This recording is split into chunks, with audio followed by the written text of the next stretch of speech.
Hey, finally. Had some technical difficulties there for a moment. But yeah, I am here. I am here.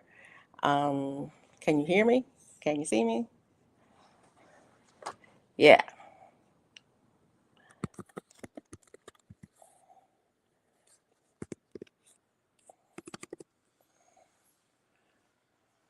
All righty. All righty. Hey, everybody. Thanks for coming in. I appreciate you being here. How is it going? How was your day? How was your Monday? Okay. Good, good, good. Had a minute trying to get the sound going there. And still can't see. Hang on just a second.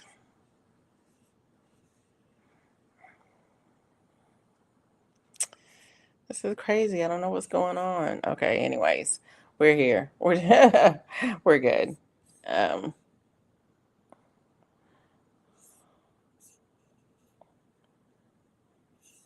yeah. I know you are, Mike. I know you are. Let's see what we are. Let's see. Weather for Montgomery. Conditions are clear with a temperature of 78 degrees Fahrenheit. The wind is blowing from the east northeast at 3 miles per hour, and the current humidity is 84%. Actually, it feels really good outside.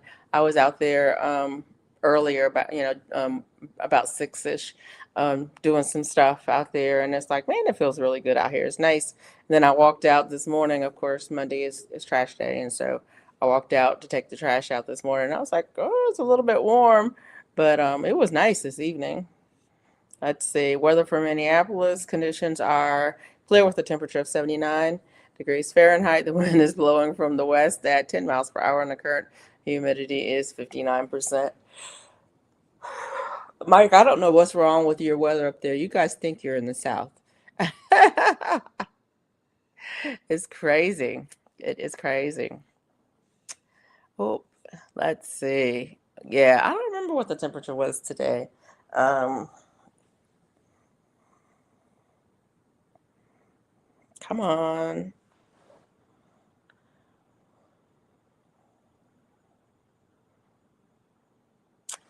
Let me see. Let me see. Let me see. Oh, you guys, your high was 95? Wow. Supposed to be 77 tomorrow. Will be nice. Okay. Our high was 94 today. Supposed to be 92 tomorrow. It's been pretty constant in the low 90s. Um, I guess 94 is not really no low 90s, but I mean 94 is cool for us in July. I mean, it's not cool, but generally this time of year, it's over 95. We'll have many days over 95, and when it's under 95, it's like, oh, it's hot, but and then the humidity in the 40% humidity. I was like, what did it was it at 48 or something? It was kind of crazy low. Oh, no, it was 84%. My bad. Your humidity is low. That's what it was. Yours was 59%. It was 84 tonight, but it was lower earlier today. It was like, humidity where? I walked out, you walk outside and you go, whoa, I can't hardly feel the air going in because it's just not heavy. So, but it's kind of cool. Yeah, we'll take 76 with the breeze. Yeah. Yeah, the humidity can get kind of cool, but we didn't get can get kind of heavy, but we didn't get a shower today. We've been getting showers most days, but we didn't get a shower today. But oh, ooh, excuse me. But yeah, it was like I said, it was nice out. It was still hot, um, but I was able to stay outside for longer than 5 minutes. I had a couple things I wanted to get done. Wanted to top off some of um, the sections in my green stalk. The I've got two out there that I had out there last year, and so the soil has settled down. And so I had been taking the soil out of the upper layer to fill in the other ones as I went up, and now I was to the point where I needed to fill the upper ones back up. And so I got that done today, so I can drop some seeds out there. I was going to drop the seeds today, but then I got busy with something else and didn't drop the seeds. So I'm going to drop some seeds tomorrow. Mostly just some greens, some mustard greens, some collard greens, stuff that'll grow throughout the winter. Hopefully, if I can get them in there and they get a good start on it. Then hopefully they'll go through the winter. And also, oh yeah, I have a couple of plants inside in the hydroponic that I want to take out the unit. I'm going to take everything out of that unit except for I have a couple of tomatoes. I have a couple of tomatoes that I want to take out of the unit and put them in soil. Um, and then that'll free up some more space for me to start some more seeds in that unit. I don't know why I'm doing that because I have a whole nother unit in a box that I could just use. But then I have to find room for it. There's not room for on the table for it. I was going to put it on a shelf, but then the shelf is in an awkward. Anyways, you see how it goes. You see how it goes. It's like, da, da, da, da, da, da, da. Anyways, but yeah. So I was filling some from small containers, some small pots with soil because there's a couple of things I want to move. I'm going to move them outside, but I'm going to move them into containers first, into containers first and give them a week or so to get used to being in the soil. And then I'm going to ease them outside because it's a constant 74, 75 degrees in here, which is our nighttime temperature. So I'll probably put them out, put them out at night. For a few days and let them get a couple hours. Anyways, I don't know what I'm going to do. But yeah, I want to move some stuff outside of it. I want to put them in soil, get them used to being in soil before they are outside because that transition from water to soil can be very shocking. And so that part. But I have, I think it's the orange hat tomato that you sent me, Mike. I think it's the orange hat, maybe a yellow hat. I think it's orange hat tomato. I have two of them in the hydroponic. And I want to take one of them out and put it outside. Leave the other one in there. And then I also had that another tomato in there. I forget what the name of it is. That I want to start another one of those too, but I want to take the one that's in there out and put it in soil and go ahead and start a couple more of those and see if I can. I'm gonna see if I can keep them going through the winter. I don't know if I'm gonna be able to, but I'm gonna try. It's like I'm gonna try. I'm gonna try. I'm gonna try. I'm gonna try. I'm gonna try. Um, it's uh, um, it's hard. I'm trying to think of what I'm trying to say. It's an exercise in paying attention to overwinter some of these things. I overwintered one pepper plant um, one year, and I actually harvested a pepper on January 1st, which was kind of cool. But then it died after that. But after I harvested that last pepper on it, I was tired. Yeah, and it's like, man, if I had just gone one more month, if I could have just gone one more month, I would have gotten through the cold snaps. Because generally by the end of February, we're done. So, so if I could have just gone one more month, I probably would have made it. But anyways, I'm going to try to overwinter um, a couple of those tomatoes in soil, which I don't know if I'll be able to do that or not. And then I want to go ahead and start some so they'll have some size on them, get some size on them so they can be moved out, so I can take cuttings off of the ones inside and put them outside next year. I'm trying to think ahead. I'm trying to think ahead. Oh yeah, the topic of tonight, part of the topic of tonight is time waits for no one. I was just thinking about that. Basically, um, and I wasn't even thinking about it in relation to the garden, but it is, it is something that is garden related. Um, but I was thinking about how, like, last weekend was tax-free weekend. I don't know if you guys have that there, but I know we have a tax-free weekend every year for um back to school.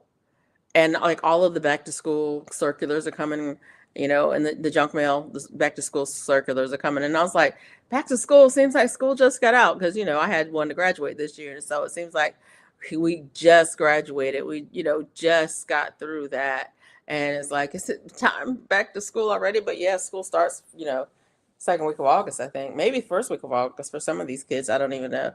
So it's like, yeah, it's just a couple of weeks, couple of weeks away. And I'm like, what? Yeah, that part. Um, and I was like, I missed tax-free day because I wasn't thinking about tax-free day. I don't, it's a new thing for me. Um, it's not really new, but it's a new thing for me. It's not something that we've had all of my adult life. And so I don't think of buying things, purchasing things, waiting on purchasing things on tax-free weekend.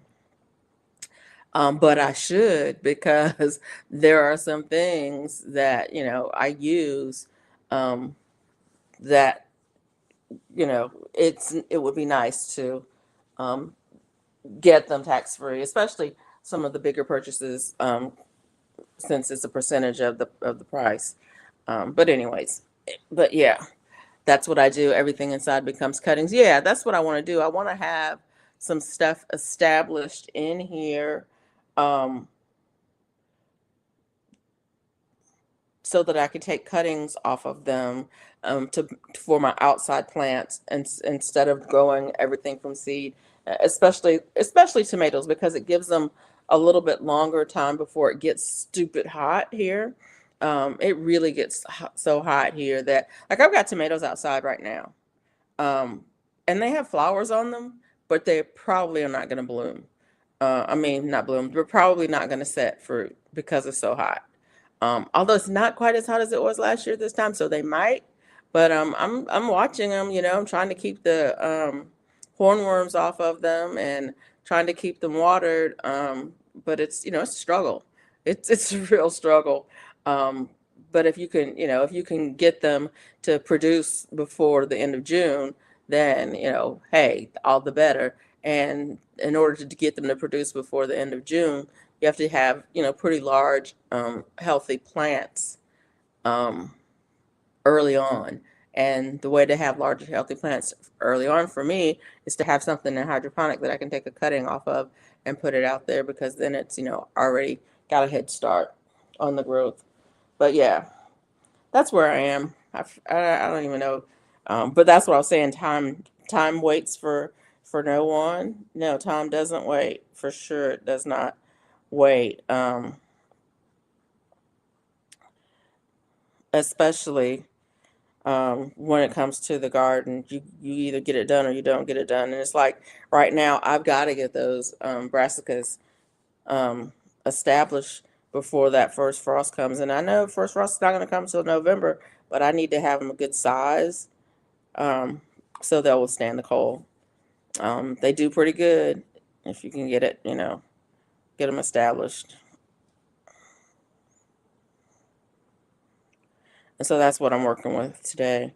And like I said, the weather was beautiful. I was like, man, it's nice out here.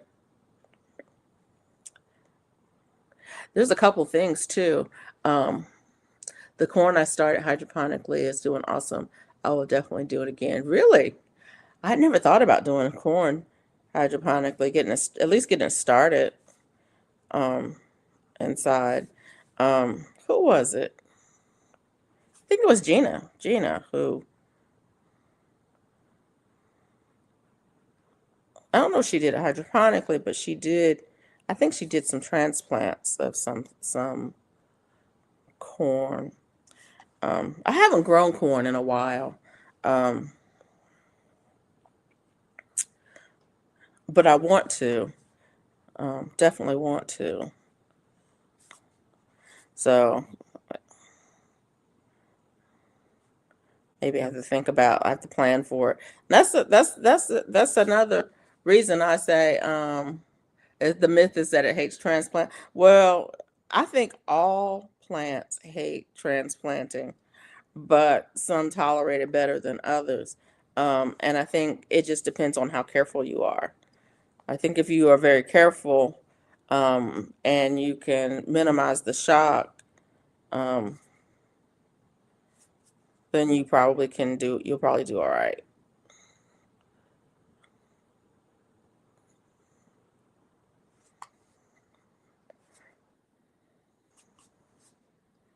Because just depending on where you are, you may have to, yeah, you may have to, in order to get a jump start on some things, yeah, starting it inside, and transplanting it may be the way to go, or buying starts, whatever it takes.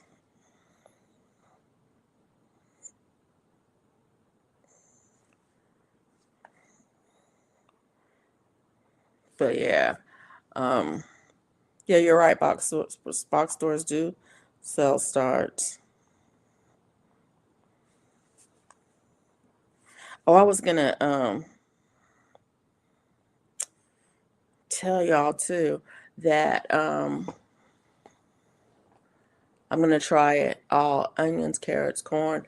I've heard that carrots don't like to be transplanted either, but hey, it is what it is. I'm one of those people who plant my carrots on a grid.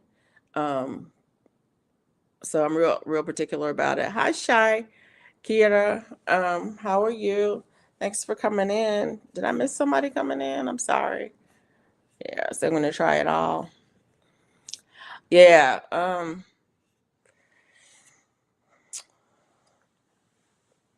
What was I saying? Oh, onions. Yeah, definitely onions do fine from starts because I've bought sets and starts and all the things onions. I've done onions any kind of way you can do onions. I've done them. I've done them from store-bought onions where I cut the bottoms off and just put that bottom in the soil and grown onions that way. I've done grown them from starts. I've grown them from sets. I've grown them from seed.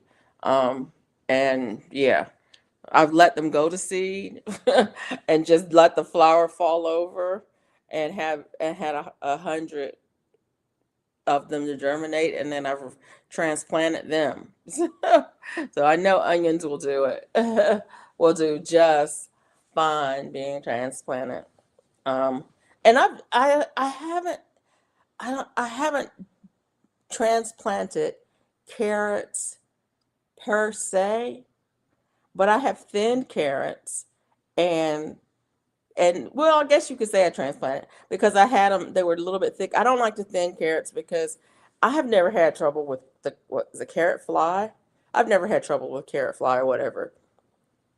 But I don't like the thin carrots. I just like to plant them on a grid and yeah, that way. But I remember one year I planted them and they just were too thick, and I just started pulling them out and putting them in other containers, and they grew fine.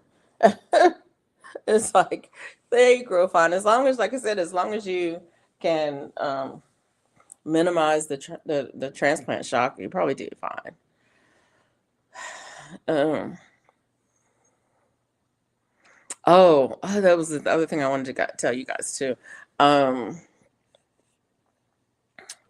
so I told you guys that last year, I hate thinning anything. Mike, doesn't matter what it is. What is going on here? Okay. My I'm having a problem with the comments. I don't even know why it's doing this. But anyways, not last year, last summer. No, not last summer. See, my brain is not there. I'm sorry, guys. Let me get myself together here. I bought some blueberries, um, and I thought they had expired on me because I had forgotten. I didn't. I forgot to water them. and I thought they were gone for. They were done for. But I just moved them. I said, well, everything that looks like it's expired is not necessarily expired. And so I moved them over to a spot that gets morning sun rather than afternoon sun, because they were in a spot that gets afternoon sun. And so I think it was really hot for them, and they were drying out really quickly. And so I moved them over, where they were getting shade in the afternoon and morning sun. And I went ahead and watered them because I did have two more blueberries over there that were surviving, were making it. So, and lo and behold, there's like new leaves on them. I'm like, what? There's green over here. Check it out. And it was like, and they were completely like, all the foliage had turned red brown. And I was like, eee, this is not good. This does not look good at all. But so they may make it. So I'm really babying them right now. Like I said, they're in a spot that gets morning sun only, and and they're in the shade in the afternoon. And I've been checking the moisture level on them on a daily basis. I don't want to overwater them, but I also don't want them to dry out. And it's rained the last couple of days. It didn't rain today. I thought I needed to water them today, but I went and I checked on them, and they were looking good. I was like, what? So yeah. And it's still, I mean, I'm not happy with it because, like I said, I bought some last year. Those didn't make it through last summer. And so we're at the critical point right now. I'm thinking, yeah, I don't know if they're gonna make it. Anyways, I'm gonna do my best. I'm gonna do my best um, to keep them watered. I think I might have to try some of those hacks where you use water bottles, and because I'm gonna have to leave for a few days, and we may not get any rain. Ugh, I'm gonna try. I'm gonna figure out something so where they can, you know, I might just pay somebody to come over and water 'em.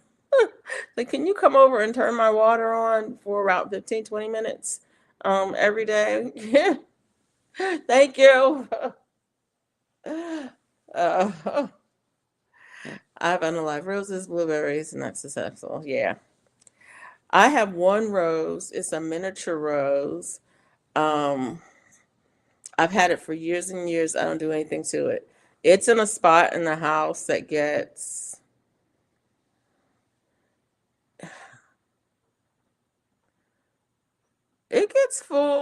pretty much full sun over there. But it's moist. It's an area that's relatively moist. My hostas are there too. They get burned. They get sunburned every year, sun scald every year because it gets a lot of afternoon, and evening sun, and it's not a good place for hostas. I have hostas on another side of my house, and those come up really good. But that rose, it's a miniature, and it stays little, and it blooms every year.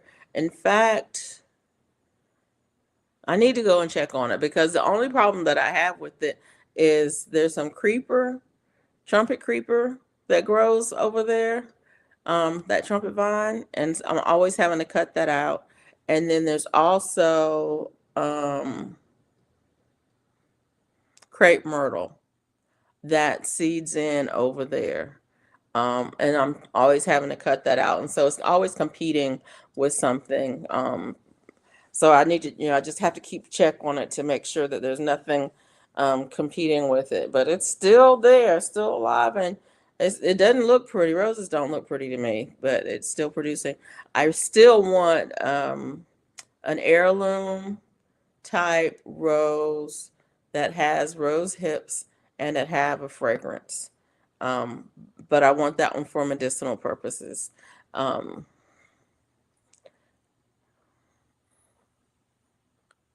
my figs are looking great. Um, I have the Celeste fig, and it's huge. I cut it back this year. I cut it way back, except for in the very middle. I don't know if I have a video of that showing how I cut. It's so funny because I cut all around the middle, and then there's this one piece in the middle that I left. And they've all grown all the way up, and they're all about the same size. It's crazy. But I don't know if it's set fruit yet. Sometimes it sets fruit late, sometimes early, but I actually haven't looked closely at it. I just haven't walked over there. But fine. It has full of leaves. It's nice and green and everything. And then I also have a fig, Black Mission fig. And I need to go and daylight it because where it is. I probably shouldn't have planted it there, and it's getting too big to move. I might try to air layer it. Maybe will try to air layer it. But it this will be the first year it produces. If it produces this year, this will be the first year it produces. But I just planted it last year. But it's where it is. It's right by the peach tree, and it's right by it's not really close to the cypress tree, but the cypress tree is really big, so it gets filtered sunlight from through the cypress because it's not a really solid thing, but it does block some of the sun there. So I need to go in and prune that peach tree because it's gigantic and it needs pruning, but also so that the fig can get more sunlight. It's definitely competing um, for sunlight and nutrients from those other trees. But what do you do? I only have so much yard, right? I'm drinking hibiscus tea, water. It was hibiscus tea the first time, but then I just poured more hot water on the tea bag, so really it's mostly just water now, which is fine. I had a nice cup. I mean, I had a full, that's a pint. So that's 2 cups. I had a full pint of tea before. And so like I said, I just poured hot water over the same bag again. And so it's mostly just water now. Um, but I like it. And it's become my Monday night ritual to drink some hibiscus tea while I'm on high. Yeah. I need a different variety. Tea Knox Black Italian figs look delicious. Oh yeah. I need to. I have. I need to. No, I don't. I don't need to. I would like to air layer um my fig. Oh, okay. Make hot tea to wake up and then sparkling water and ice from the spent bags. Okay, okay. I have sparkling water here too. I just haven't opened it yet. Um, it's the one from Aldi, and it's the lime flavored, no sweetener. And it's cold. Normally I drink at room temperature, but it's cold tonight, so I may not drink it until it gets room temperature. And I don't know. I don't know. I like ice. I do like ice, and I do like I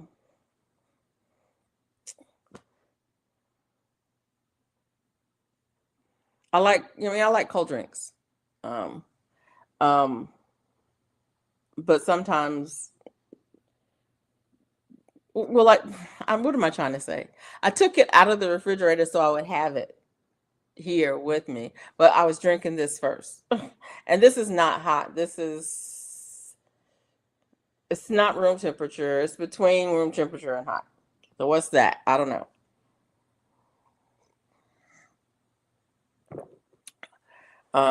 Yeah, but it's not hot. I don't know what it is.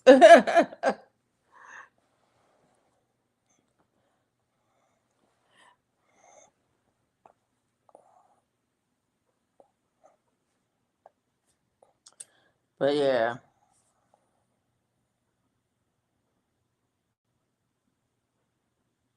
Oh yeah. I was gonna type this in just cause I can't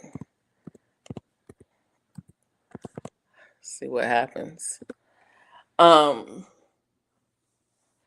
Another thing, time waits for no one. It just seems like 158 days until Christmas. Is that true? I don't know if that's true.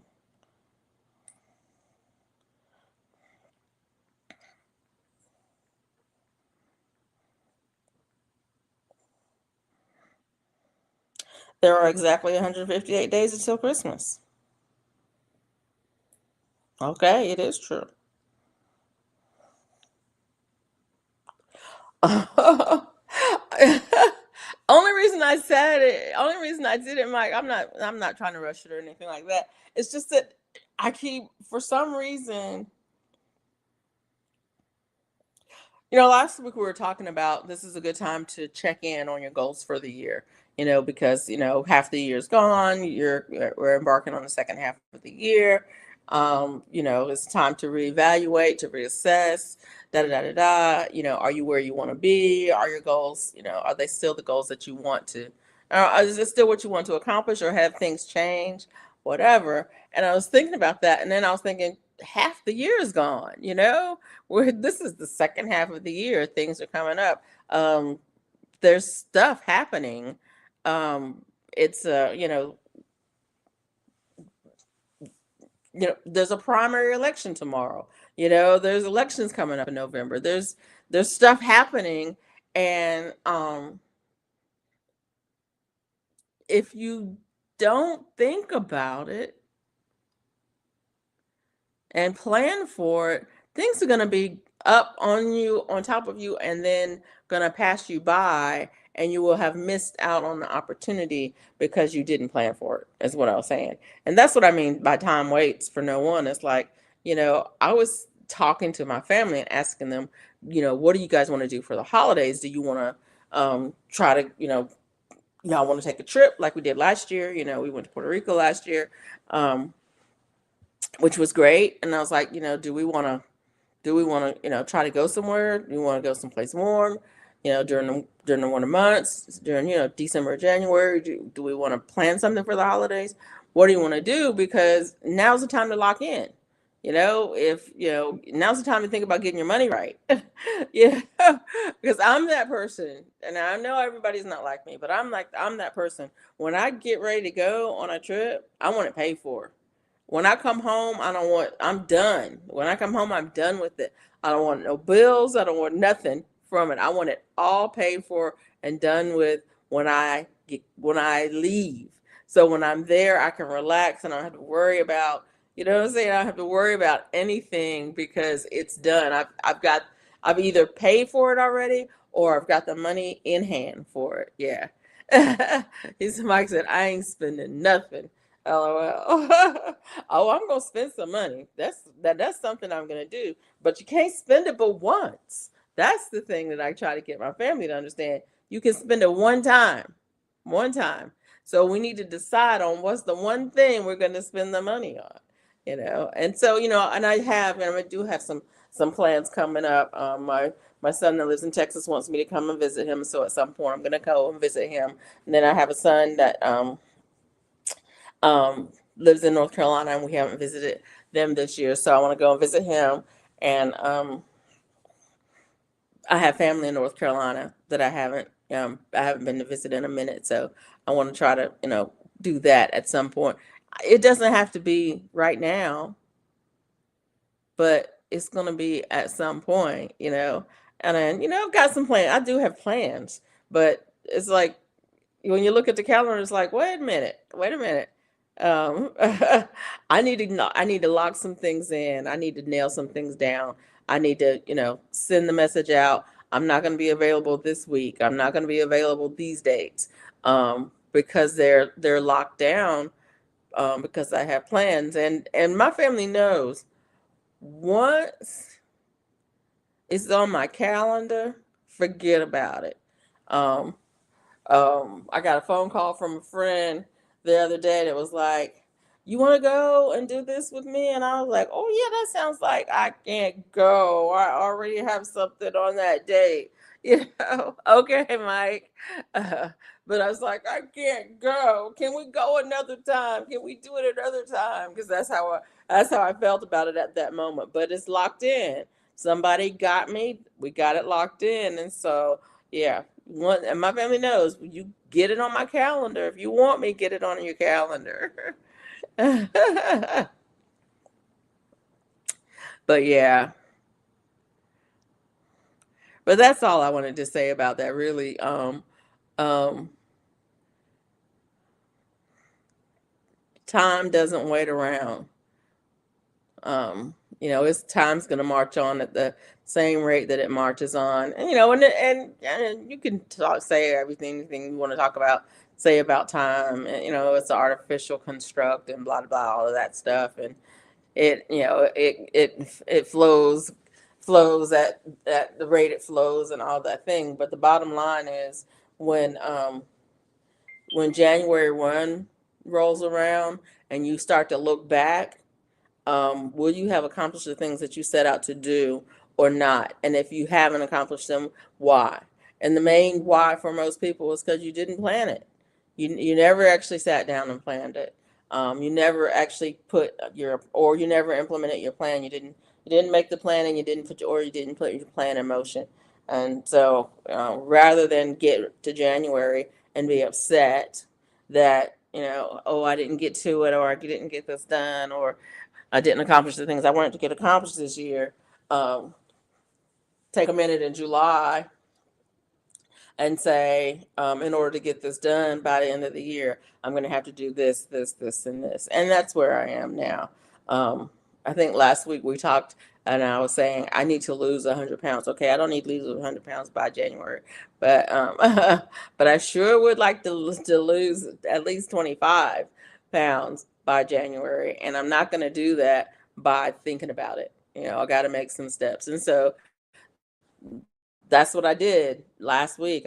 Made some steps. I put a plan in the place, and whether or not we get there, we don't know. But I know what we're gonna do.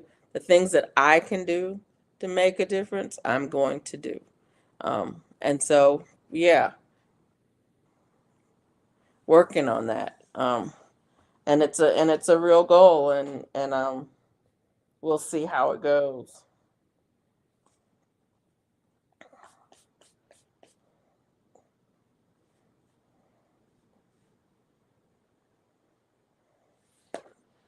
So yeah. Oh.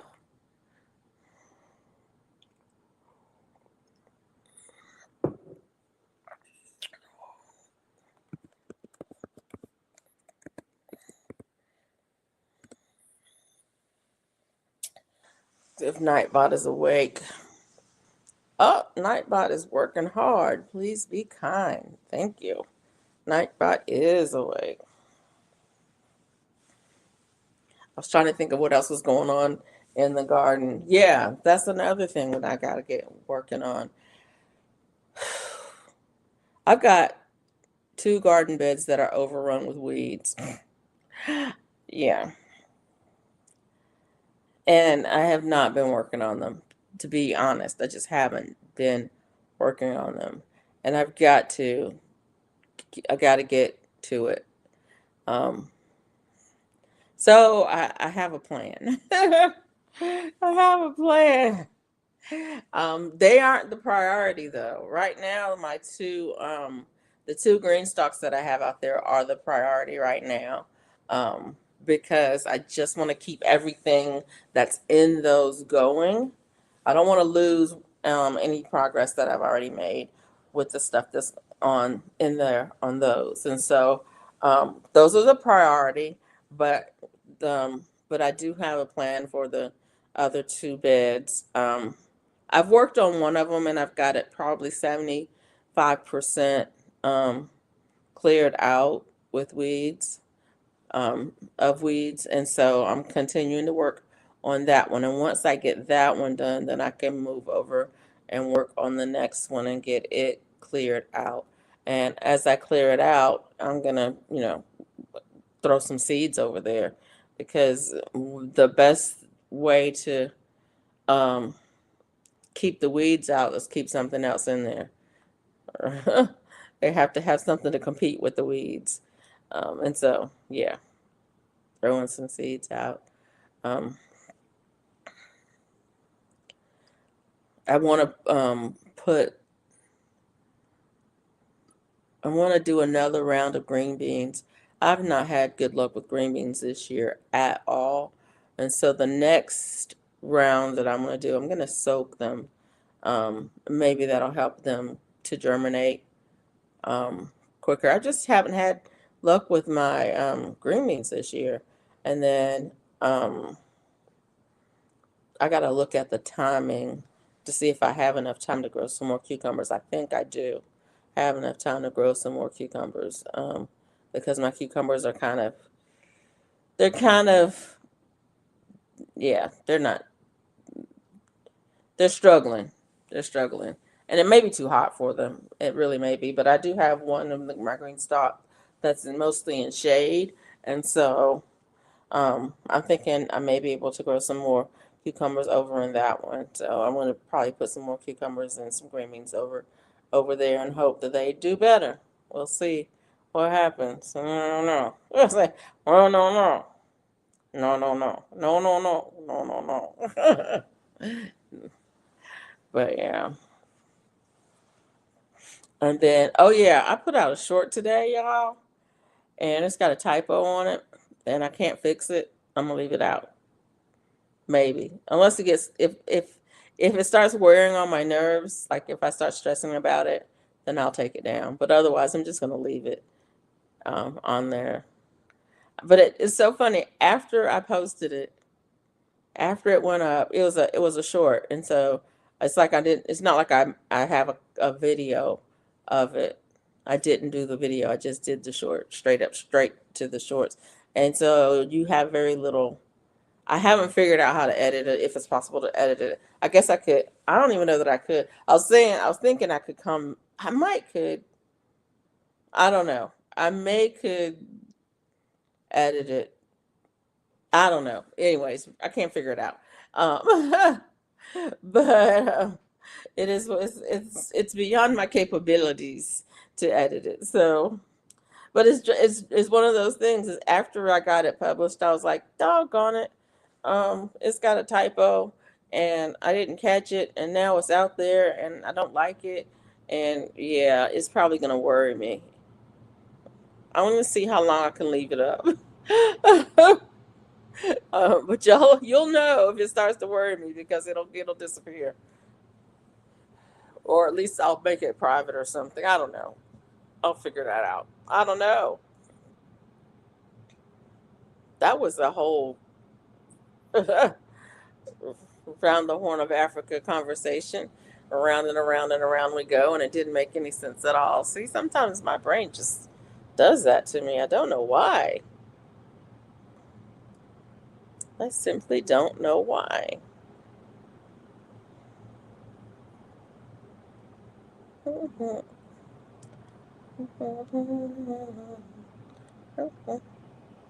But anyways, I want to thank everybody who came in tonight. It's good to see you.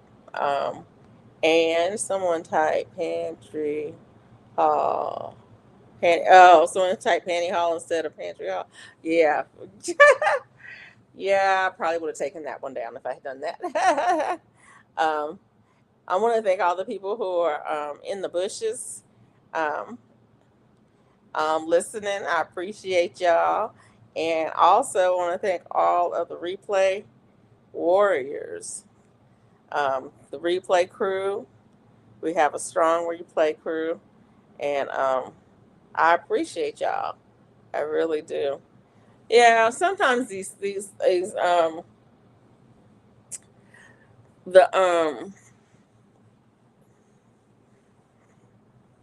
the videos I I used to stress about them a lot.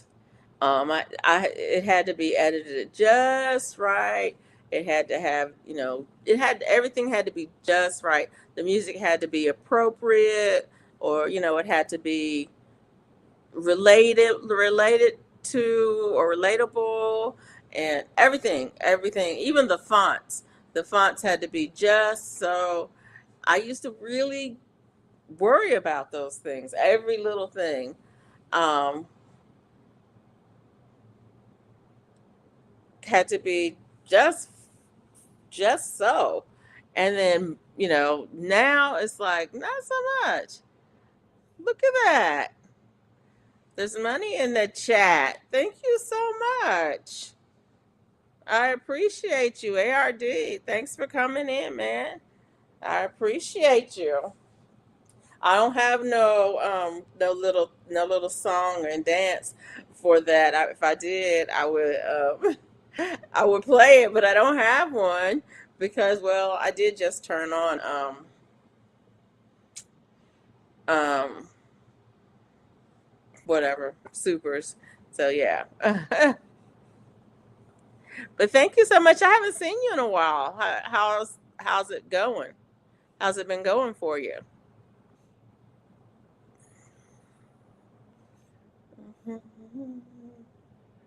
Don't need no bells and whistles. Well, I got to figure out the bells and whistles. I said I try to figure out the bells and whistles. Um, I know there's something somewhere. This is true. Life is definitely a blessing. Oh, definitely a blessing. I have to remind myself of that often, quite often, because sometimes it's easy to get just caught up in the negative. And so you have to just, you got to turn that around. Turn it around quick, fast, and in a hurry. Yeah. Thank you for being, well, I can't be anybody else. um, well, those jobs are already taken. The only one that's available is mine for me to be me. But yeah. So,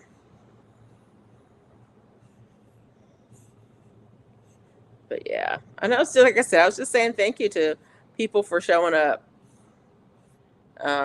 and hanging out with me. It's kind of cool. Um, we were talking um, about time getting away, not waiting on you, and how we're already half the year is gone. We're in the second half of the year now, and school's getting ready to start for people pretty soon here, and all the back to school stuff. I was somewhere and I saw Halloween costumes. Oh, Costco. I was at Costco and I saw Halloween costumes. I was like, it's July. Isn't it early for that? And then I was someplace else and I saw something about Christmas. I was like, wait a minute. That's like, we got months to go. Stop rushing things. But you got to plan ahead.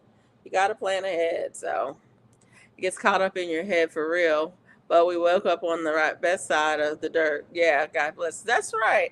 That's right. I was talking to my I was doing PT for a while there, and I was talking to my physical therapist, and he was saying, what's your pain level today? And I was like, well, today my pain level's about a 5, but I'm good because I can feel it. It could be a 0.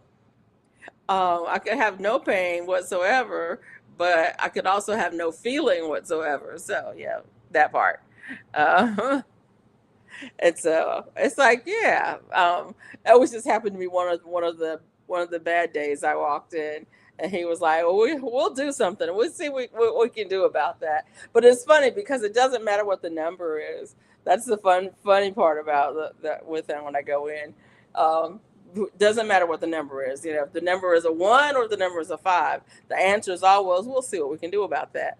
Um, and then generally speaking, if it's closer to 5, when I walk out, it usually has gone down, and if it's closer to a 1, when I walk out, it usually has gone up. Because that just depends. That shows the intensity of what we're going to do that particular day, or the kinds of things that we're going to do. If it's closer to a 5, we're going to do things that are going to relieve the pain, take some of the pressure off. If it's closer to a 1, we're going to do some things that may cause a little bit of pain, but it's going to be a different kind of pain. uh, but it's all good because we can feel it.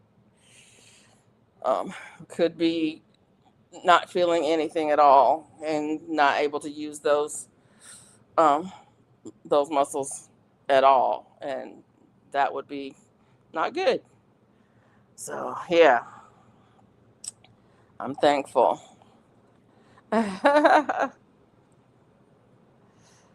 Oof.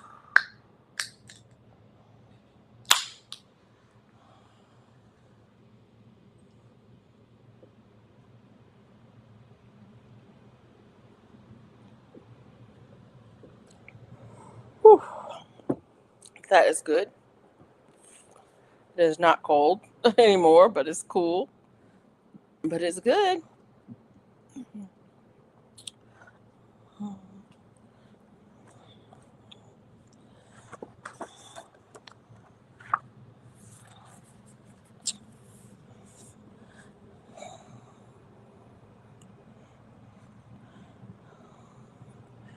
But yeah, there was something else I wanted to talk about. Oh, we were talking about.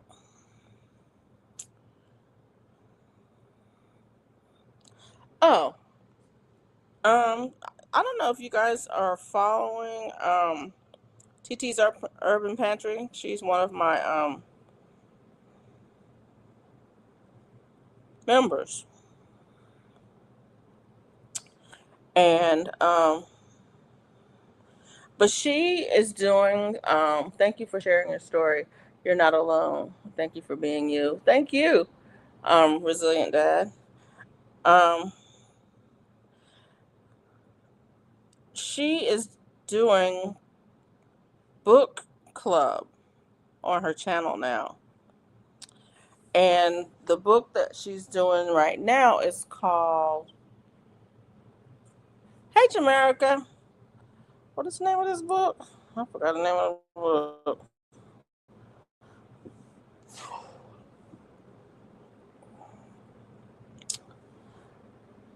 Sky Full of Elephants is the name of the book that she's doing now.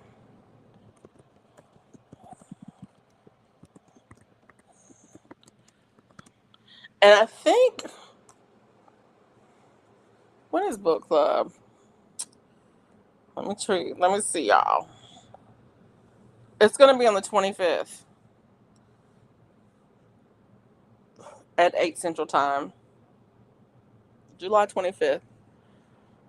Ugh.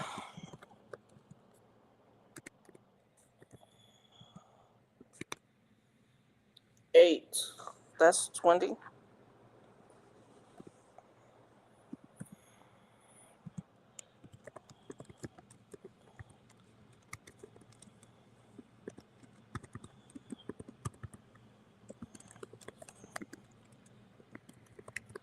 Hey there, Country Hustle. How you doing?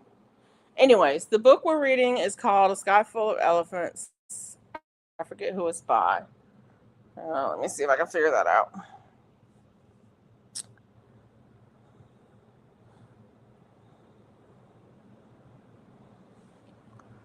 By Sibyl Campbell.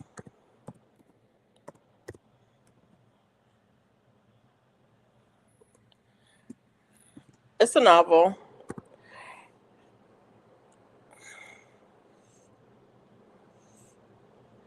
And anyways, I just wanted to mention it to you guys because the book is got an interesting premise, and look it up and see if it's something you'll be interested in. It's a novel.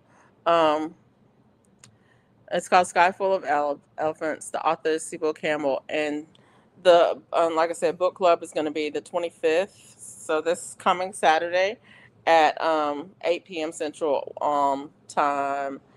Um, is that right? I think it's 8 p.m. Central Time with TT's Urban Pantry. So yeah.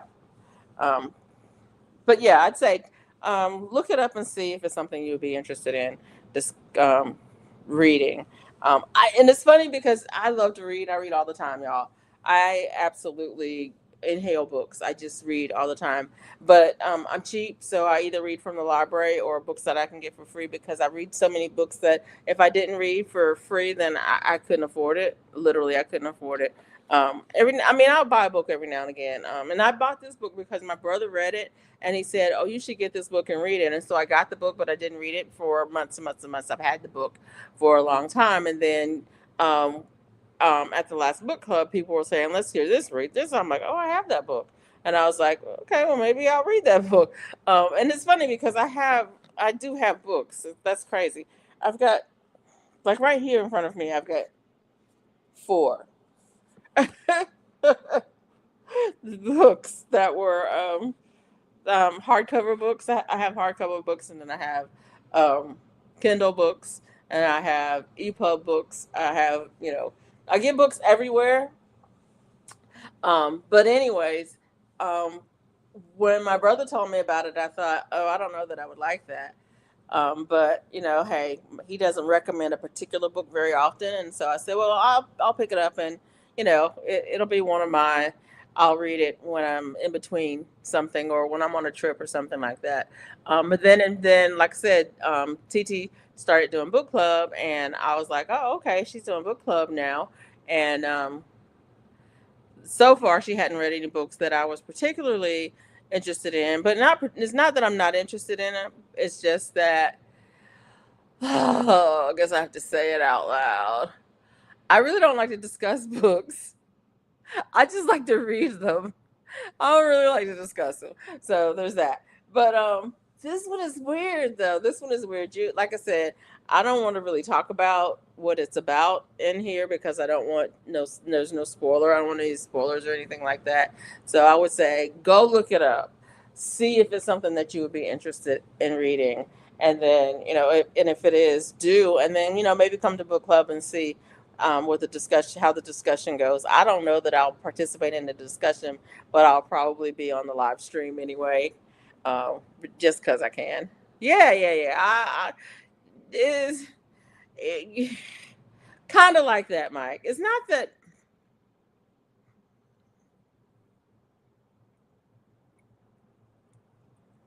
It's not the homework aspect of it. Let me tell you. Let me tell you what it is.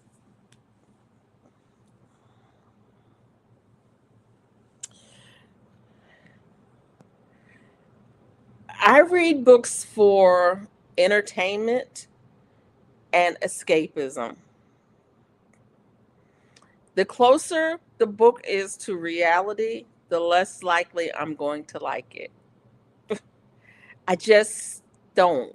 I don't want to read about reality. I live it every single day. And so that's just going to make me mad. Okay. So I want to escape. And I don't want to escape with anybody. I am a true introvert. I just assume be by myself. And so I don't care what you think about the book. I really don't care what your opinion is about it. And I don't care to tell you what mine is necessarily. I mean, if you list a book that I have read, or an author that I've read, um I might say, "Oh yeah, I've read them. I enjoyed the book." But then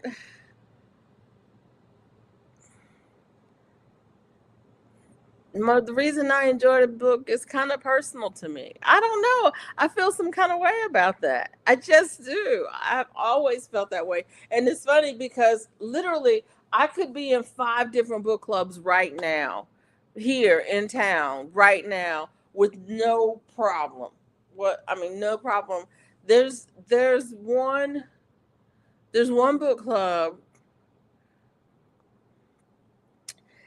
that one of the book clubs that they have, they do only books from, let me see, the 19th century. Is that right? That would be the 1800s, right? Yeah, only 19th century books, which means those are like, yeah, those books. You know what I'm saying? And then there's one book club that they do. They did. Who was the guy? Who was the guy who was the preacher who had the daughters? Who was in that? I can't even think of the guy's name. He was like a missionary, and he had the daughters. Is it the Milford? The Milford? Who was this guy name? I can't remember his name.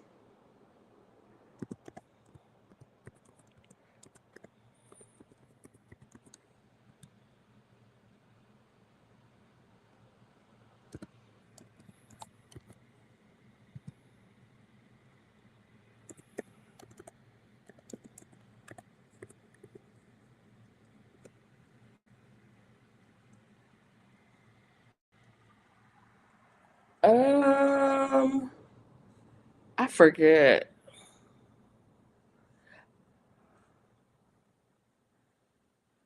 It was a pretty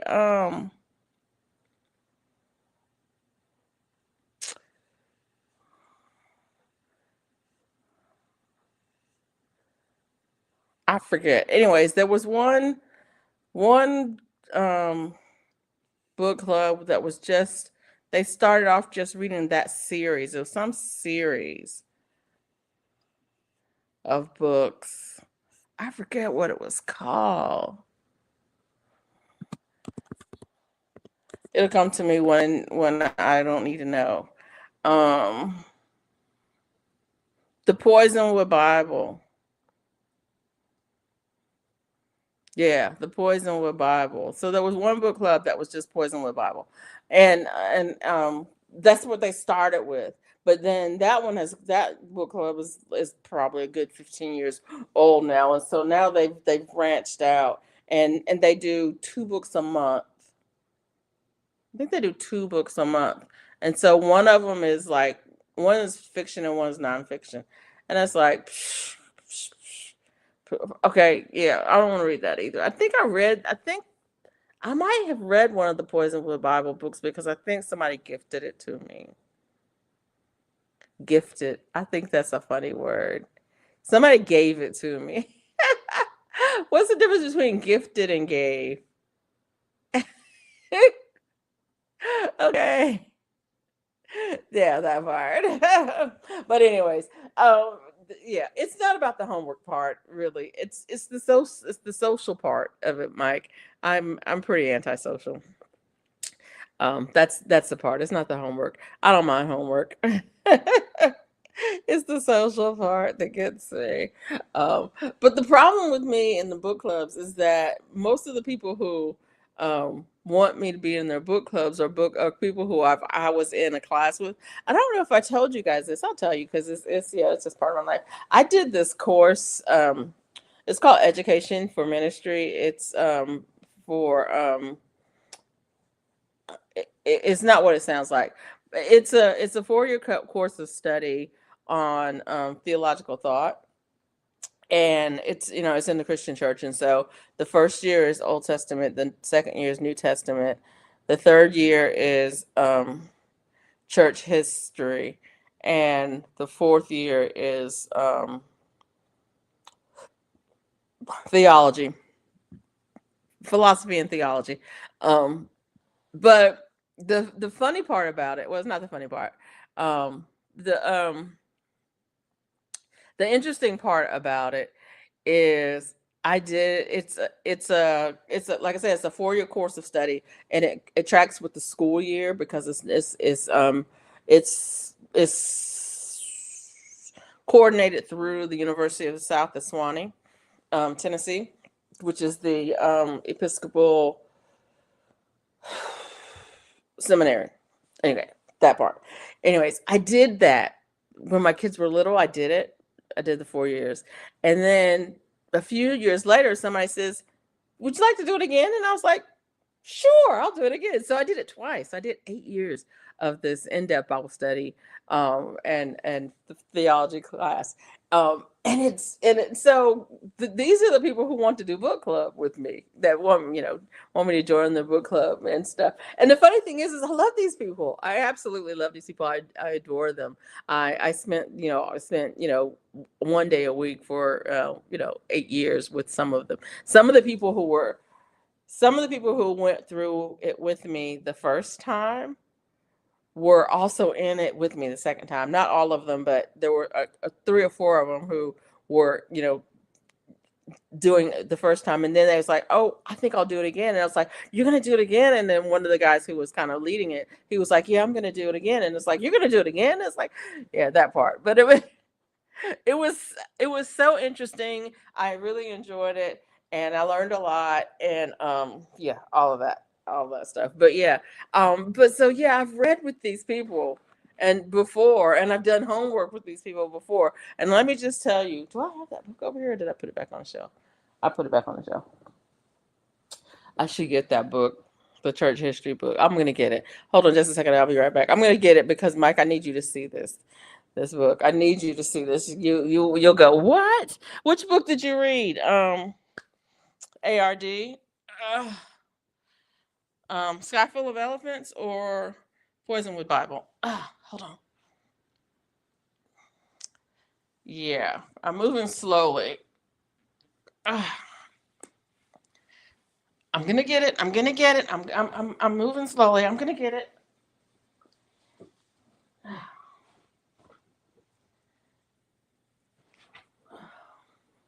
I really want you to see this book, only because it reminds you of um, Game of Thrones in size, only in size.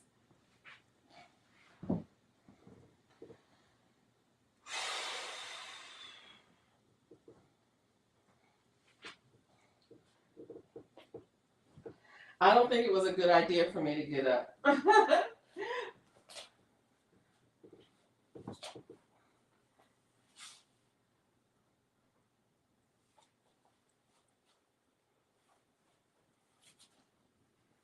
Seems like I went all day long without a problem.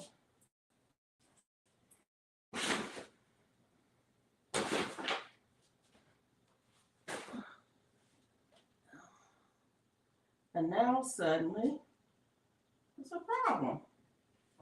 I thought it was over here.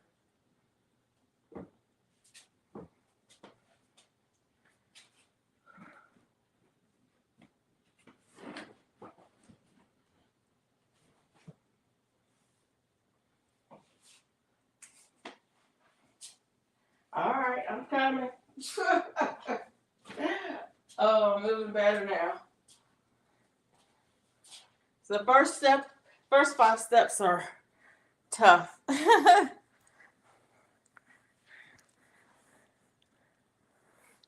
Okay, I made it. It took everything I had and then some. Anywho, only I just wanted you to see this book, Mike. You see how thick it is? You see how thick it is? This was um the year 3 book. And it's called Christianity, the First 3,000 Years. Yeah, that part. And the funny part about it is, I don't think this is not the year 3 book for both times. This was the second time around. The first time around we had another year 3 book, but it was about, what is it? It's about, without the index and the notes, it's only 1,016 pages. And so you think is for 9 months, once a week, minus, Christmas, Thanksgiving, and Easter, you're only reading, for 9 months, you're only reading 100 pages a month, right? A little over 100 pages a month. But look what the size of the print is. Yeah.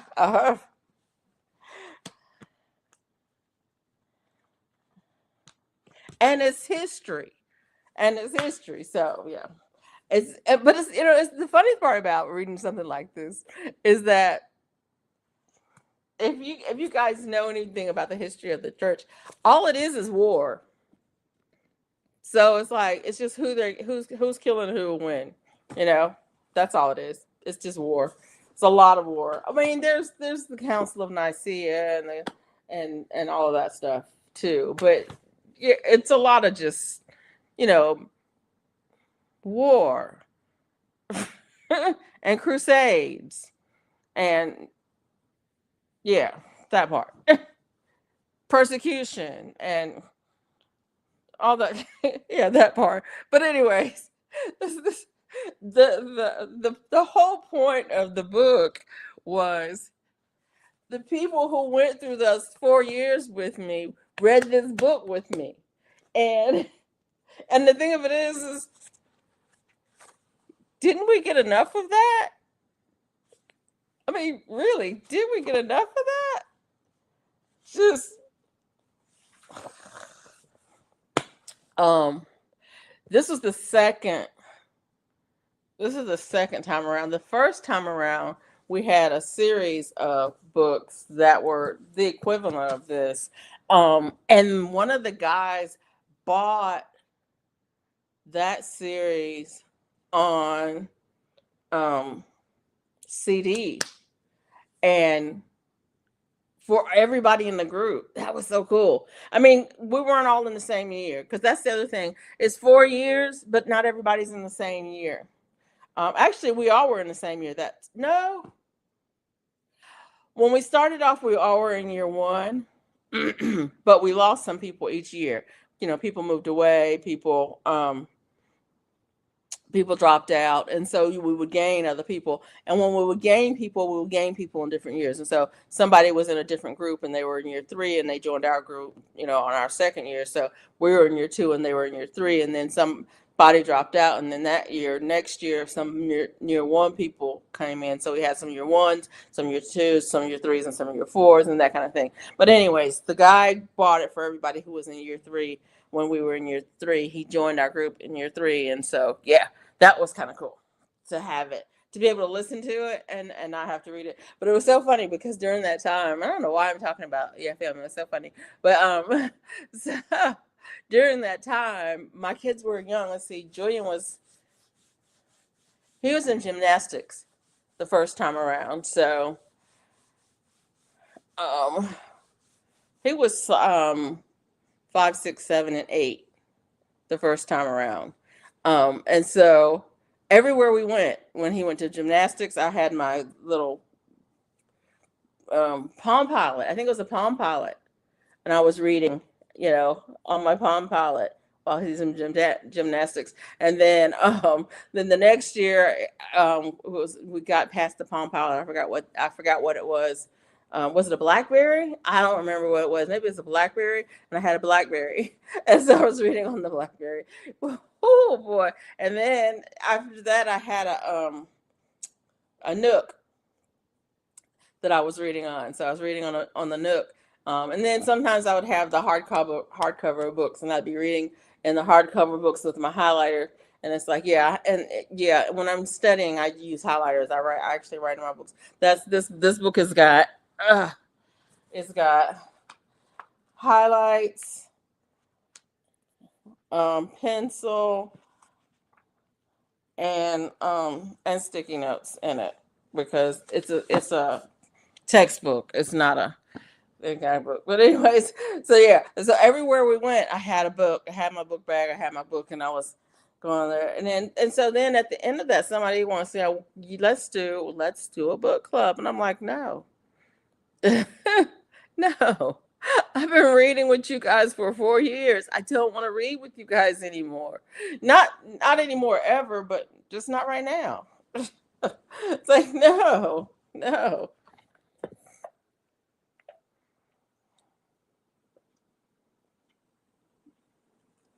ARD, did you say which one it was that you had read? Did you read the Sky Full of Elephants book? Is that the one that you have read? Anyways, that's yeah, that was a whole off topic, but I really wanted y'all to know about it because I don't want you to miss on it out on it, and I'm actually interested. This is one of the few times I'm interested to hear what people have to say about the book Sky Full of Elephants, because it's like I said, it's an interesting premise. The book is a very interesting premise, and yeah, I'd like to see what people's take on it is. In fact, I might even be recommending it to other people to read, which is I rarely do that because, oh, I mean, it's one of those things. I like to read trash books. Like I said, I like to. I look. I just showed you that big tome, which is not a trash book. I mean, it's a history book. But I also like to read trash books. I like to read books that are just pure entertainment. Um, value, but I like to read them, and I love to find um universal truths in them. I call them universal truths. Things that are a character will say something in a book that in the book itself may not be worthy of. I mean, it may be only worthy for entertainment value. It's not.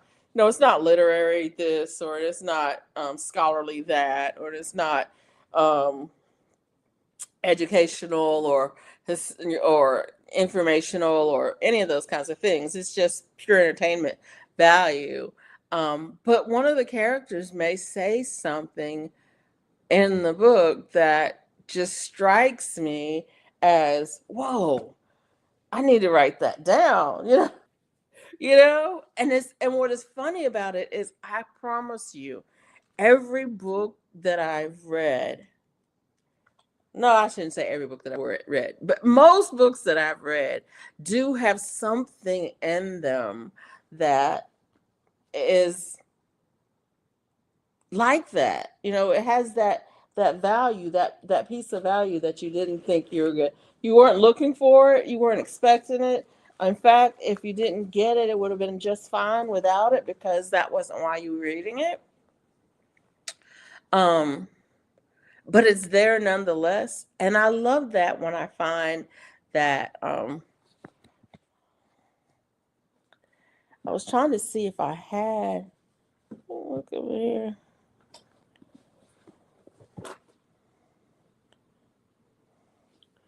Yeah. I it's interesting. Whenever I go to Ollie's. I don't go over there often, but when I go to Ollie's, I always look at the books. And I rarely buy anything unless, might buy something for my niece or my little niece, the one that's 9 years old. Um, or or if they have some kind of a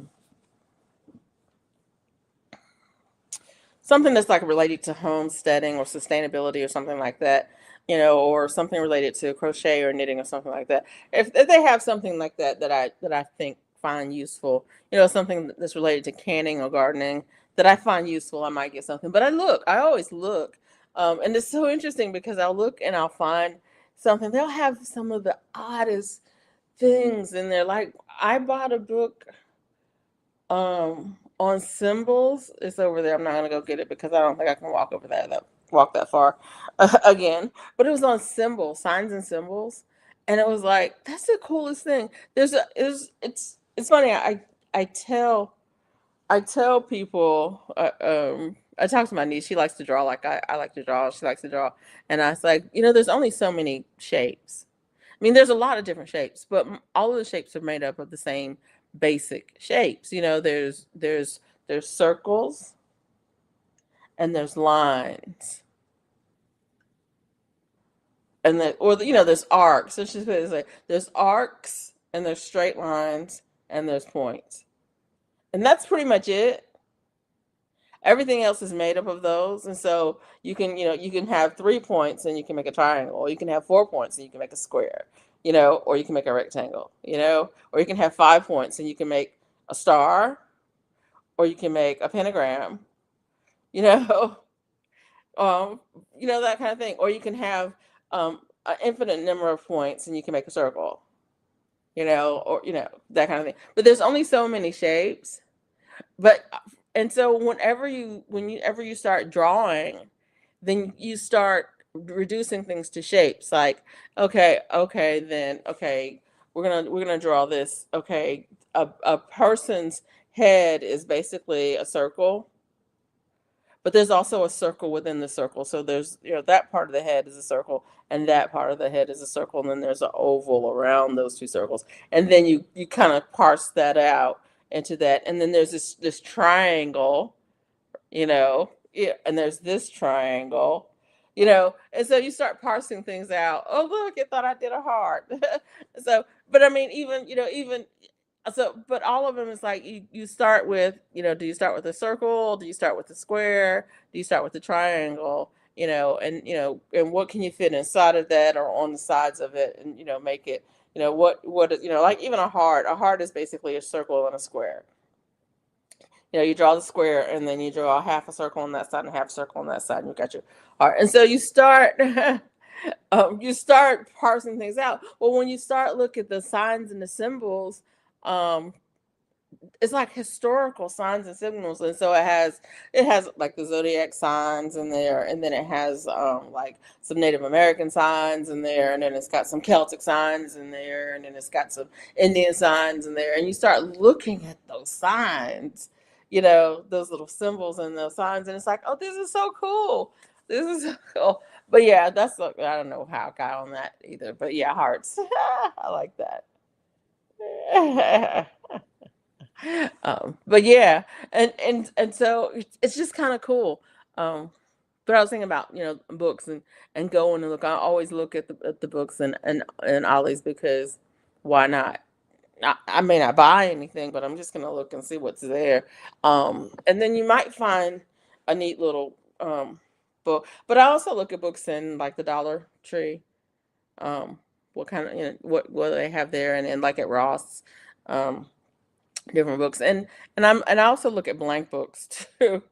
I have a bunch of blank books, either plain paper or lined paper. It doesn't really matter which to me, because if it's lined paper, then I'll write in it, and if it's plain paper, then I'll draw in it. So it doesn't really matter which.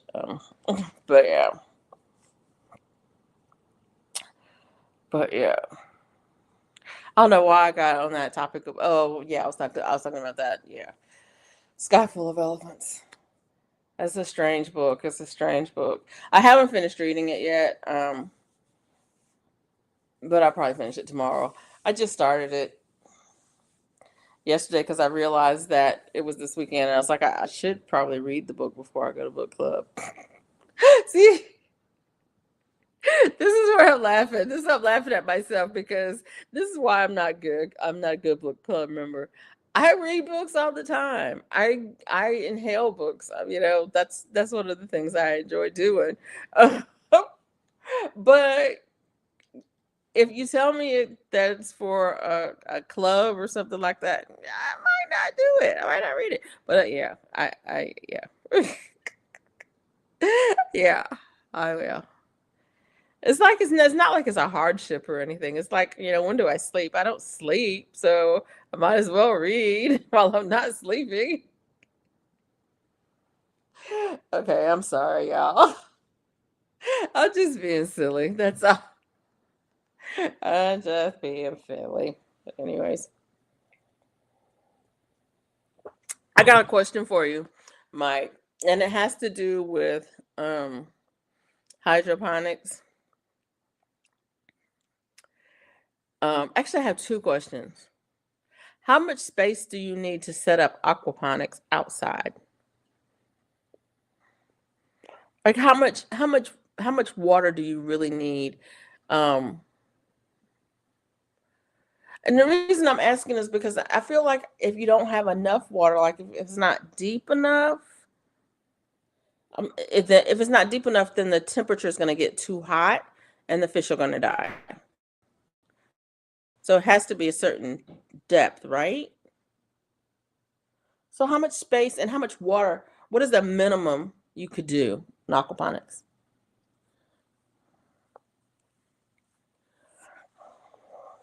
Yeah, and then what kind of fish can you do? Cause can you do like can I do like bass and brim, crappie, or or is that or would the water be too hot for them? I'm thinking too hot because I'm here. Feeder fish? I don't know what a feeder fish is. You mean like little minnows and things like that? I don't know what they are.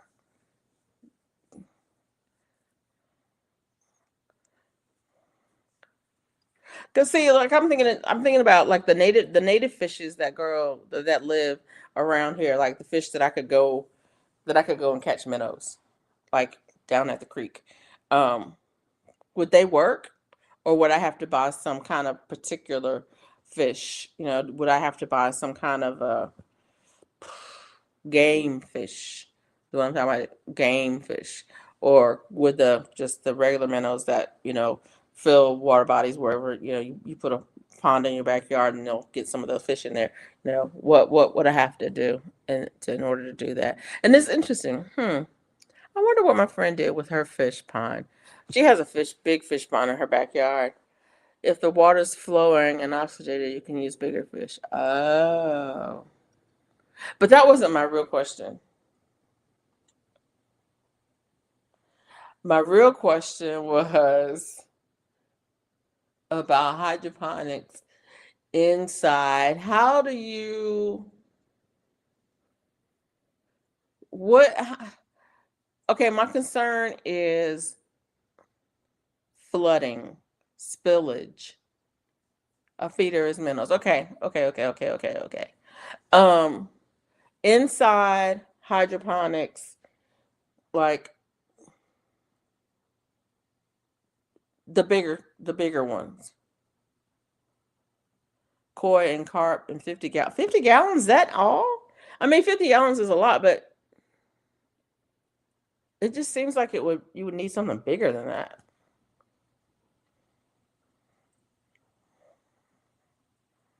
I could dig a hole. Uh, yeah. I thought about putting a little pond in my backyard at some point. But now I have to figure out where to put it because I've got so many trees back there. Um, okay, more better. Okay, okay, okay, okay. Um, but that was kind of my question, but that wasn't my real question. My real question had to do with indoor, deep water culture inside hydroponics. Like in the totes or the big containers. How what do you, the thing two things that worry me about that I can't really form this as a question. Oh, look, whatever. Retirement Days has a nice pond. Okay, I'll have to go and check it out. Um, um,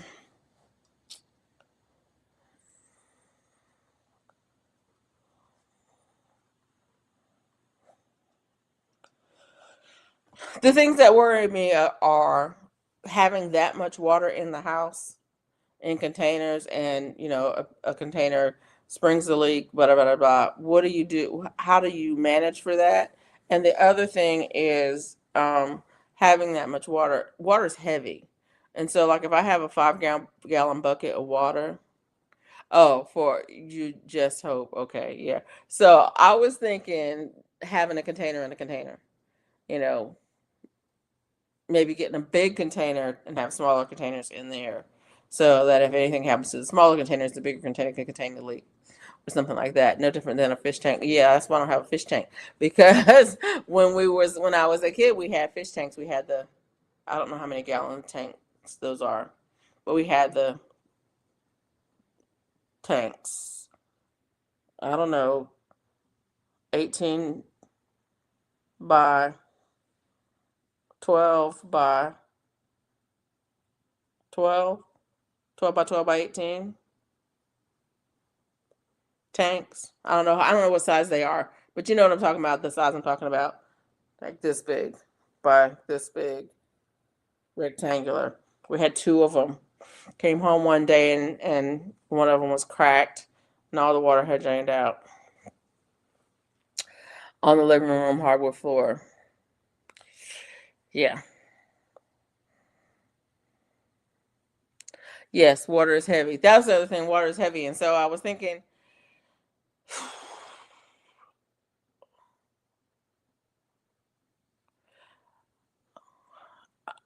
I don't know that I can deal with it. I don't know that I can deal with it. Because like even now outside I have 5 gallon the 5 gallon buckets. I never fill them up with water when I'm using them to water. And I do use them to water. I collect water in them and whatever.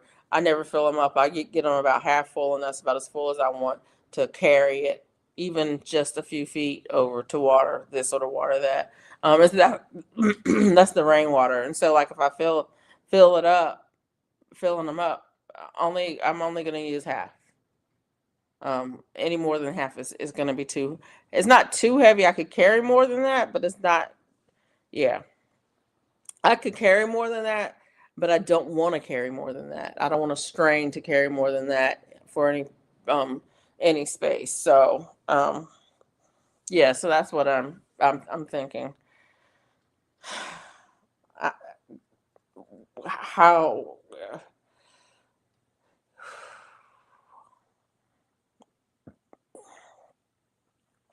Yeah, what's the smallest you can what is this? I guess my question is, what is the smallest you can do and it still be considered deep water culture, hydroponics?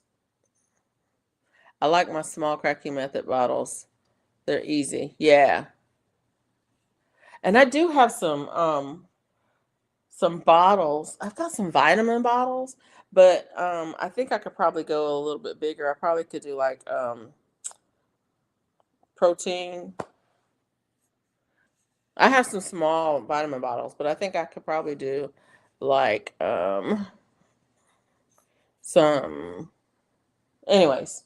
Yeah. The problem that I have with the cracking method, Mike, and maybe you can help me out with this too, is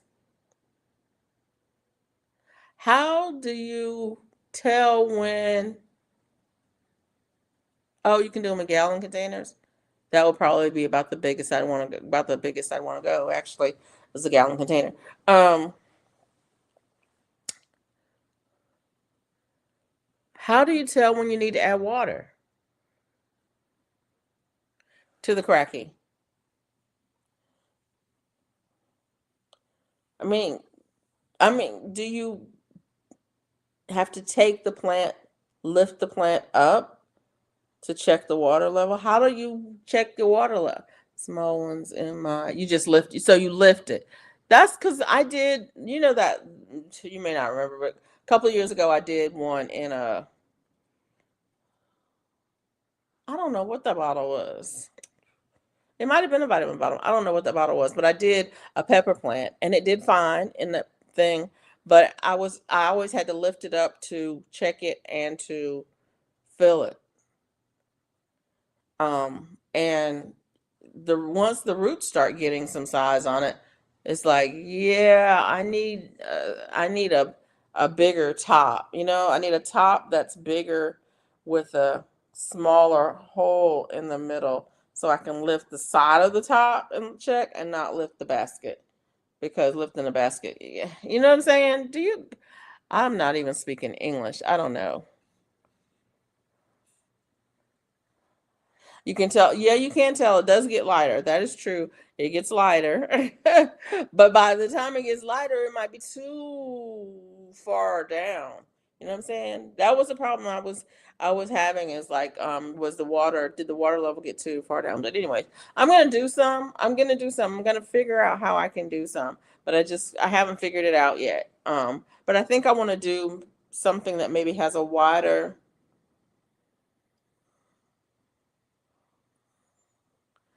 Oh. I'll have to figure it out. Yeah, maybe figure out something with a wider lid with a small hole in the center of it so you can lift the lid to see, but not lift the smaller. You know what I'm saying? I don't know what I'm doing. I can't even.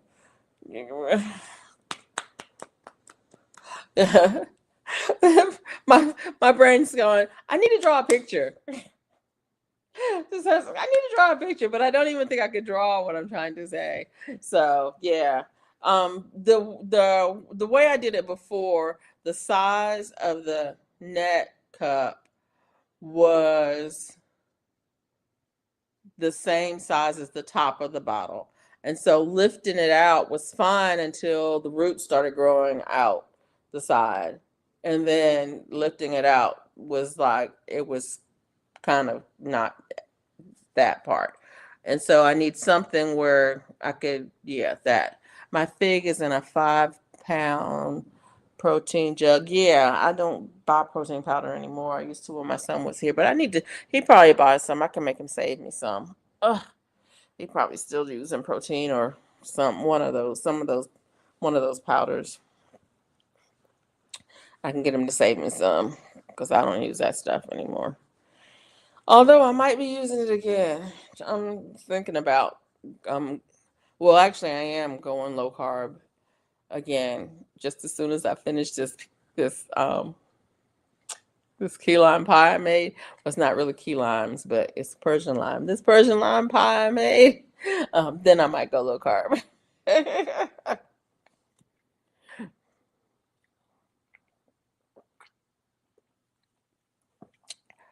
Lower carb. No, I'm not going low carb, but lower carb. For real though. Yeah, because I'm getting ready to make some. I think I'm going to make some jelly. I'm either going to make some jelly or some wine. I'm not sure which. I will eventually do a video on making a level indication gauges for your setups. Oh, yeah, do that. I'm trying to figure out.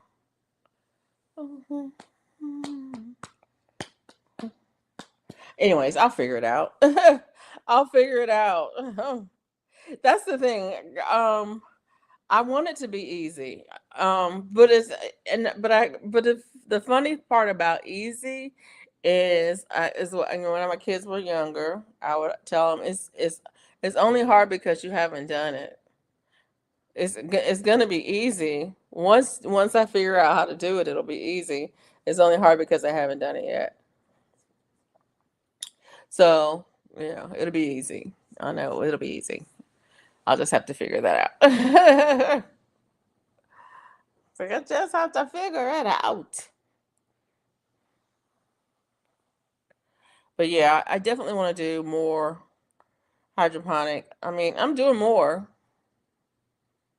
Am I doing more? Mhm.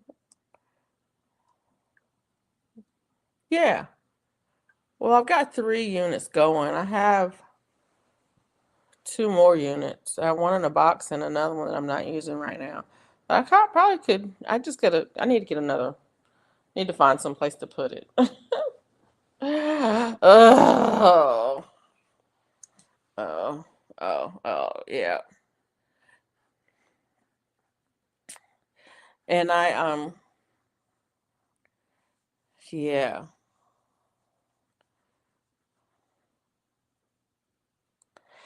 I have lots of questions, but I can't articulate them because I don't have my mind set around it just yet. So I'm gonna have to come up with a plan.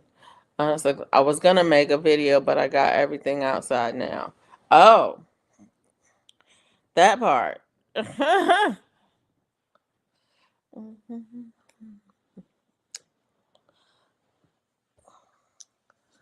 I have officially, oh my goodness.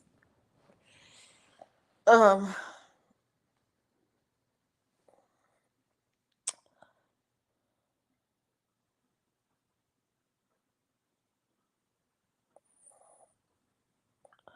um, yeah, I'm trying to get back into making video modes. Um, I get out of the habit of making videos and then it's like the problem that I have is that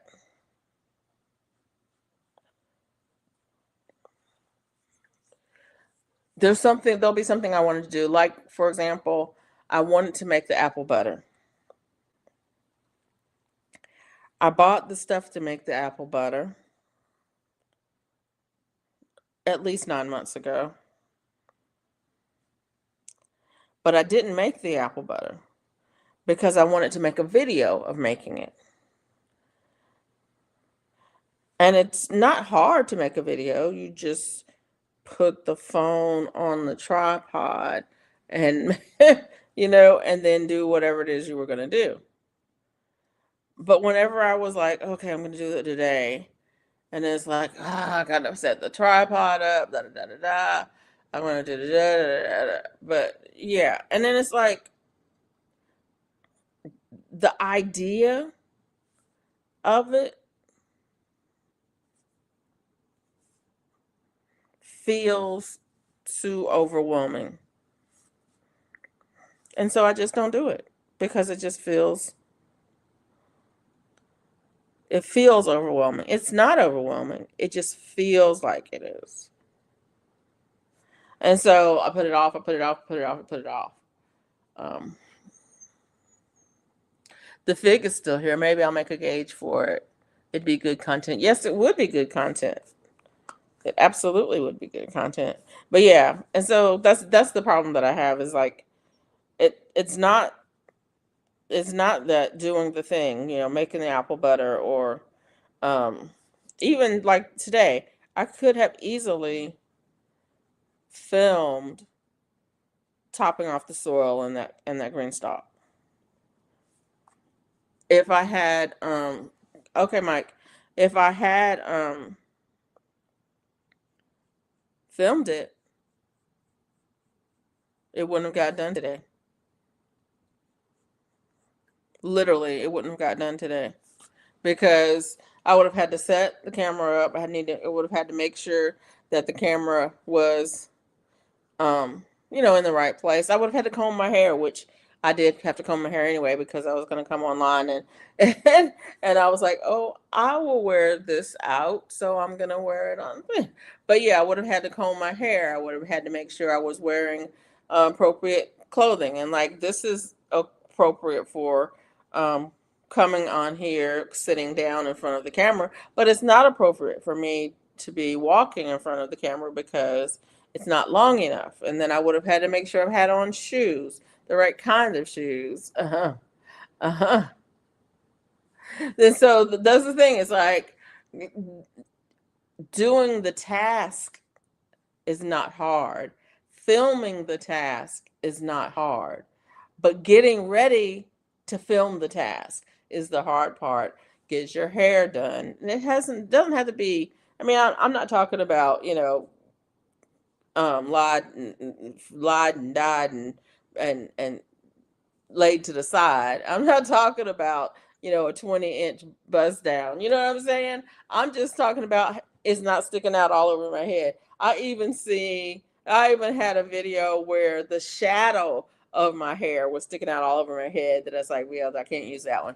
But that kind of thing. It's like, okay, what about your clothes? What are you wearing? Are you wearing, do you have on a top? Do you have on a bra on your top? Do you have on long pants? Do you have on short pants? Is your dress too short? Somebody called me out on one of my videos because I had on a dress and they said it was too short. It's like, what? It wasn't too short. It wasn't too short. It was a dress that I would have normally worn out in public. But because I'm over 60 years old and my knees were showing, they said it was too short. But I mean, that kind of thing. And it's like, okay, fine, fine, fine, fine, fine, fine. And so there's times when I would love to be making content, but I'm not going to make content. I'm just not going to, it's not going to get done. And so I put off doing things because I want to make content doing them. And then the time, which waits for no one, gets by and it doesn't get done. It doesn't get done. I mean, it's like, even like, um,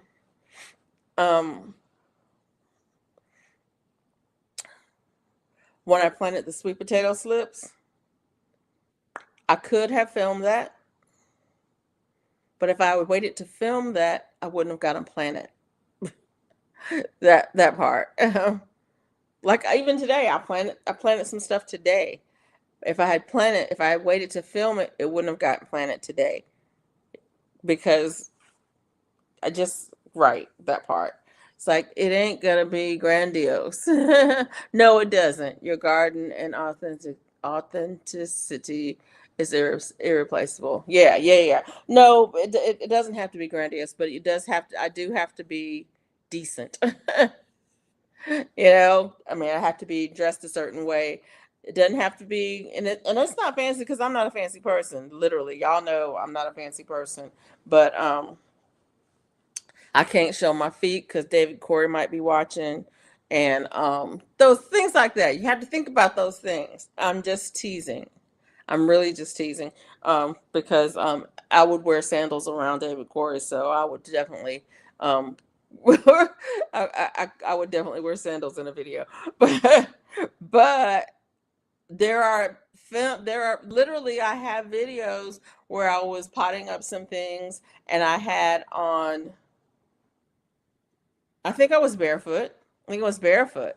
And my feet were in the video and it was like, yeah, no, we gotta edit that. And so I ended up editing the video to get my feet out of it. Same way with the one with the hair. I had part of my hair, the shadow of my hair was a little bit crazy, and so I ended up editing the video to edit the parts where the shadows showed up in it. And it's like,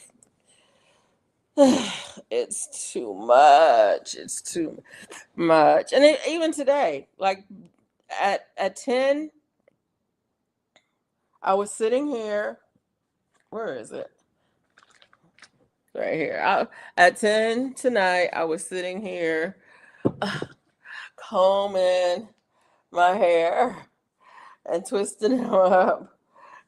Combing my hair and twisted up because I had taken my twist out. I had taken my twist out.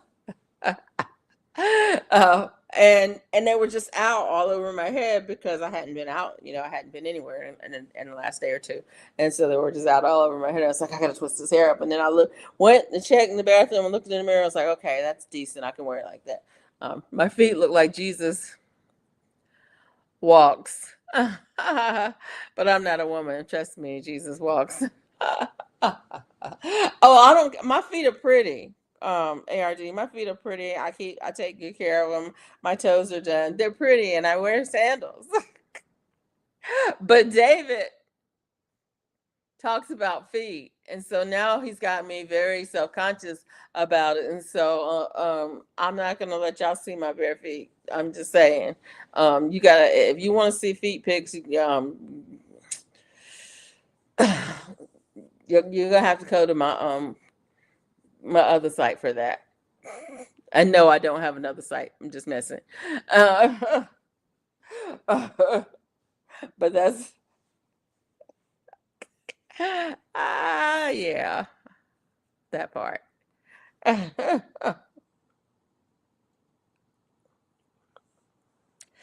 I mean, it's like I said, I'm not trying to be. Um, I'm a plain natural person anyway. I don't wear makeup.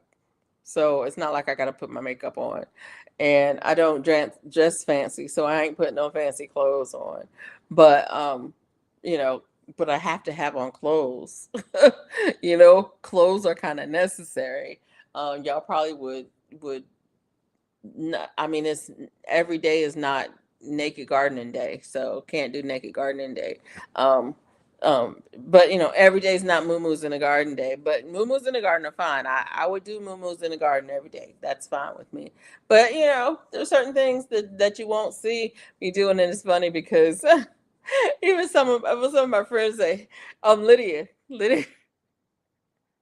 Lydia and I go around and around about it because Best Yet, y'all know Best Yet Journey. Because if we're together, I'm like, stop filming me, Lydia. And she's like, what? I'm like, I just got up. I don't have clothes on. She's like, you got clothes on. I'm like, I don't go out like this. It's like you can't film me in a situation that I wouldn't go out in public in. And she's like, oh, I'm sorry. And it's like, and so I just learned when I'm around her, I just have to dress um like I will go out, um like it's okay to be on film um all the time, because she films all the time. If she's with you, she's filming. She's got a phone in her hand and she's filming all the time. And so you just have to be prepared to be caught in, at any stage, any phase and any stage. But it's funny. She does. She's like, "Is it okay if I film you now?" I'm like, "Yes, I'm fine." That's I'm fine. But that's because I'm old. That's the other thing too. Y'all did not understand um, that people of a certain generation have things. I mean, even uh, this neckline and my sleeves out is something that is it's not something that it's something that I've learned to do in the last, I would say in the last 20 years, that I've learned to do, because I was just the way I was raised. My generation, you didn't wear sleeveless. I learned how to wear sleeveless clothes when I moved to Florida because it was so daggone hot. And short pants. I learned how to wear short pants when I moved to Florida because it was hot. Up until then, I didn't wear short pants. I wore short pants as a little kid, and then when I became a teenager, my mama told me it was no longer appropriate, and so that was when I stopped wearing shorts. And then I started wearing them again in my mid 30s. Yeah, that part. Um, because it just wasn't appropriate. I was told it was inappropriate, and so to come on live, I have to at least fit in what my brain tells me is appropriate. Now, for people who are younger than I am, who were not raised the way that I was raised, then they can understand. They probably, um, they would feel different about what's appropriate and what's not appropriate. And so, but yeah, and let me just tell you, you don't take it doesn't take many times for you to be told by um family members who you know and love that what you look like wearing that um for you to put on something different, for real. So, but anyway, that's a whole different thing. But I appreciate what you're saying, and I'm different. I've grown. I've grown and I've relaxed, and I have learned that I'm not responsible for your reaction to what I have on. It took me a long time to get there, but I'm not responsible to your reaction to what I'm wearing. Um, so it doesn't matter what I'm wearing, you're still responsible for your reaction to that. How you react to that is on you, it's not on me. Um,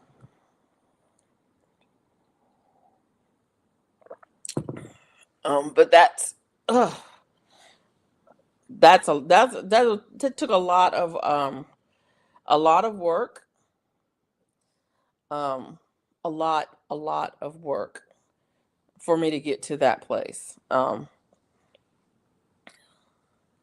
And I know a lot of people, especially in my age range, they never get in that place.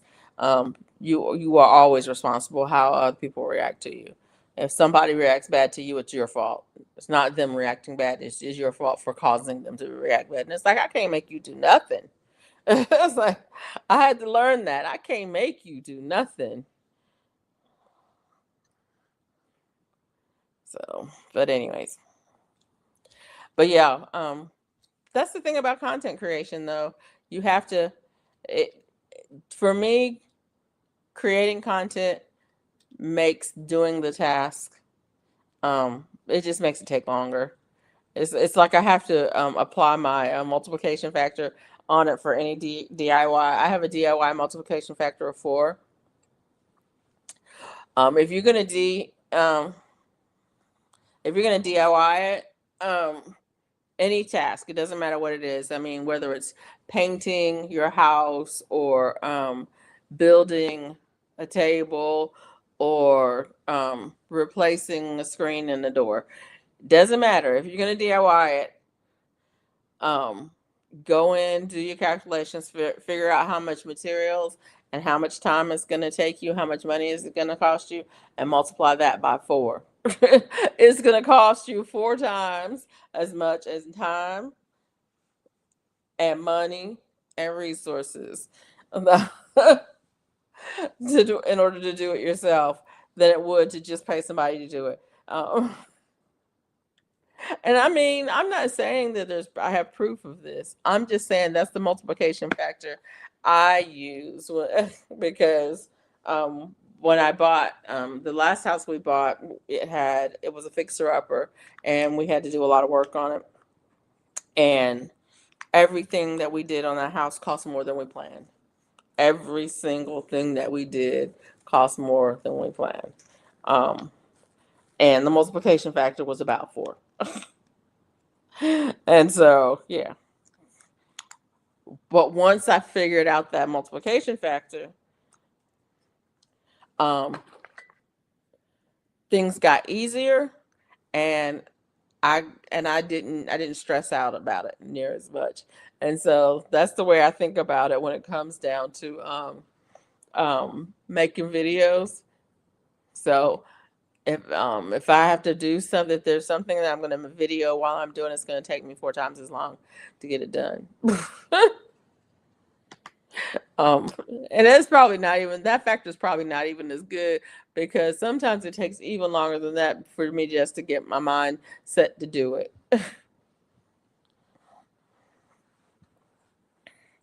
And I really hate it when I'm cooking, because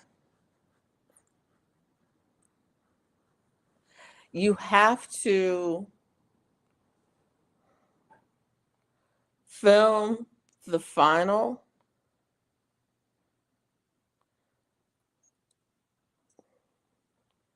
A lot of times, in order to film, like when I made the pie. Oh, big day, freaky, haha. Um, exactly that part. Like when I made the pie, to take the picture of the final pie, you have to wait for it to cool off. By the time it cools off, you're ready to eat it. Right? You're ready to eat it. Oh, and then it's like, well, where's the camera? And then you have to get the camera and you have to set it up, and you have to have the lighting right and everything in order. It's like, but I just want to eat it. That part. And it's like, oh, it's like, did I get the final picture? Did I get the final picture on the? And then you have to take the final picture. You got to check the final picture to make sure that it's good. You have to make sure that the sound is good. You have to make sure that the lighting is good and everything before you can eat it. Because once you've eaten it, it's gone. You can't take that picture anymore. So then you have this whole video, and then you have no final product. And it's the same thing with cooking. It's like you do all the cooking video, and then you get to the final product and something goes wrong, and it's like, You have to start all over again. And it's like, yeah, we're just not gonna do that video. It's, we're just not gonna do this video. Or you know what I'm saying. Or you played it up and it doesn't look good. Or something goes wrong, and then it's like I'm gonna have to dump everything back over and replate it again, get a different plate, have to clean the plate, I have to do that, whatever, yeah. But you forgot your water. You went to get water and you forgot your water. Go get your water, Mike. Go get your water. But yeah. And I still have yet to get my camera set up for crocheting. And I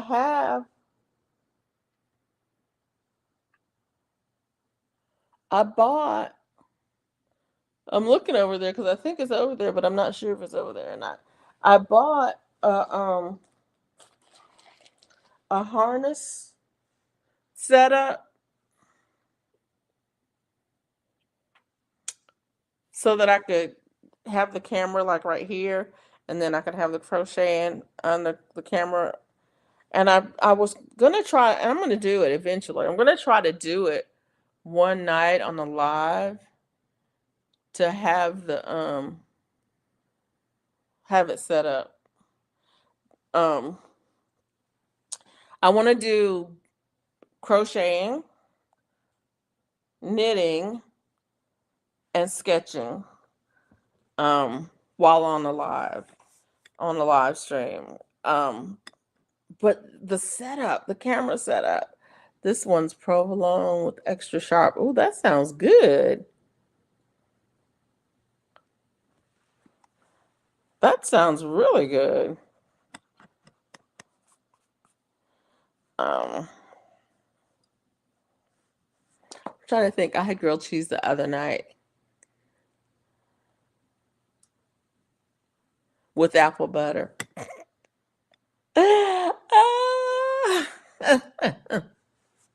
It was so good.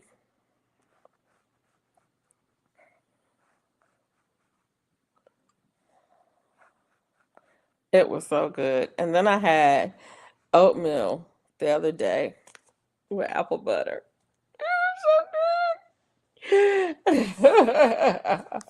I'm excited for the apple butter, y'all. As you can see, I am excited for the apple butter.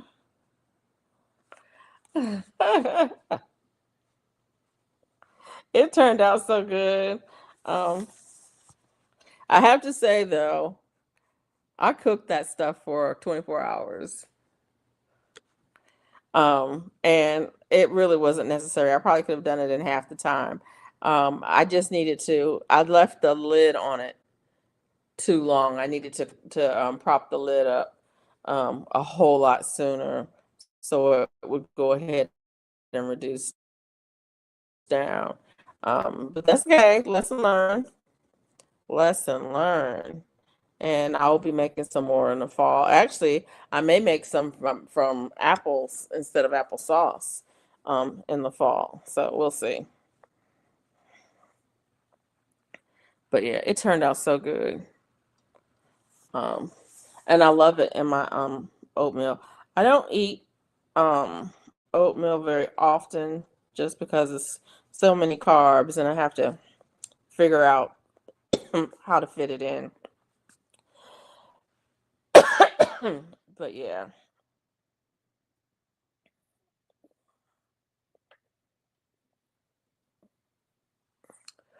Um but yeah, it did turn out good. It turned out so good. And I am definitely happy with that. But I didn't make enough. But that's okay. That is just okay. Because if I had made any more, then I would have had to can it. And I decided I wasn't going to can it. I was just going to put it in the refrigerator and call it a day.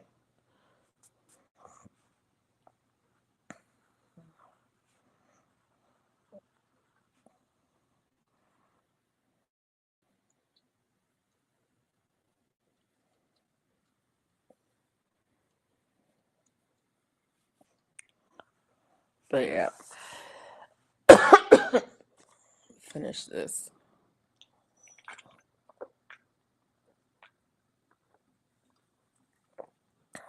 Not quite finished, but almost.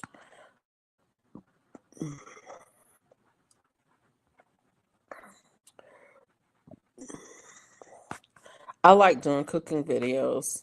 I think cooking videos are probably some of my favorites to do because I pretty much cook quick meals all the time. And I cook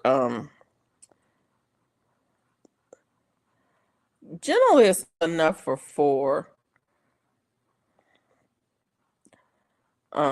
Uh-oh. Something happened to my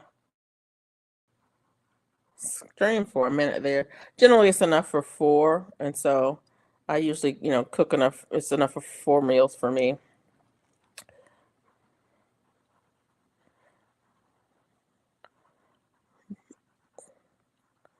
But quick meals, 30 minutes or less. Um,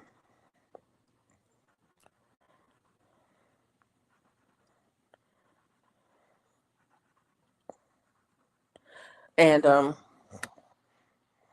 and easy, real easy stuff.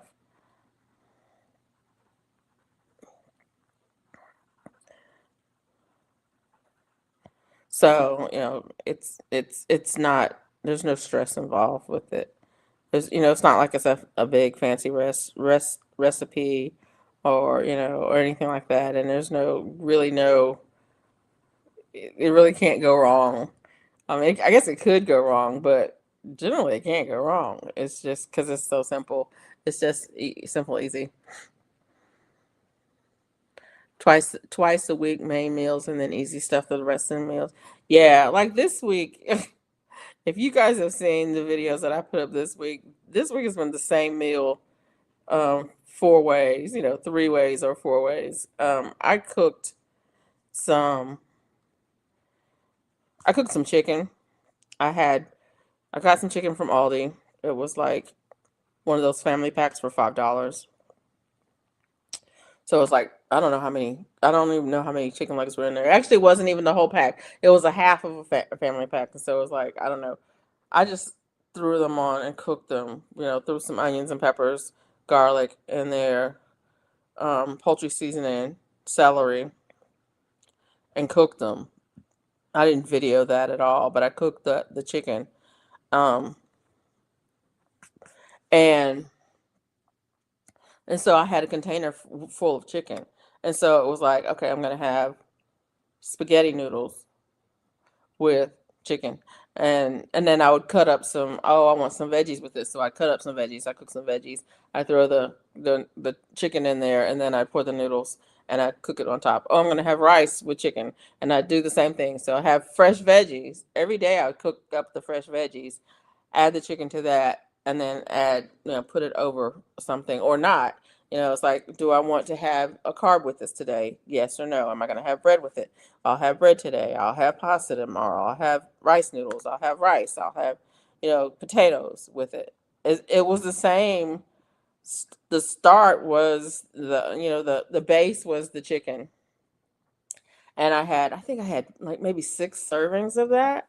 So that was, six meals, um, with that. And so I had it with noodles. I had it with macaroni noodles. I had it with rice noodles. I had it with rice. I had it with potatoes. I had it with no starch. And the veggies changed. And so, today I'm having, and we have some of the same veggies. So I have onions and red pepper. I had red, orange, and yellow bell peppers. And so I had red bell peppers one day, and I had yellow bell peppers the next day, and I had carrots. I had some cabbage. I threw cabbage in one day. I had some sweet peas. I threw peas in one day. I had um, I think onions and garlic every day. But it's like what veggies do I have in the house? Just throw them in there, and so the same. um, but yeah, and then so like this week, I'm probably gonna cook a roast, a beef chuck roast. I'm gonna throw it in the crock pot. I'm gonna cook it up, and then I will have it, with, what veggies am I going to have with it? Am I going to have veggies with it? Am I going to have just meat? Am I going to have, a starch with it? What starch am I going to have with it? Am I going to have sandwiches, and, or whatever. And so I'll do that. And so, like I said, they're easy meals. They're 30-minute meals or 15-minute meals or whatever. Because the meat I will cook, one day, and that'll be enough meat for, 3 or 4 meals. Um, and then it's just, what am I gonna add to it? Okay, I hate this. I was sitting here doodling and I hate it. It's like, okay, I hate that. I'm not gonna do that. But yeah, right. Um, I try to cook once or twice a week, main meals, and then easy stuff for the rest of the meals. Exactly. Right. I do the same. Roasted 3 whole chickens, multi meals. Exactly.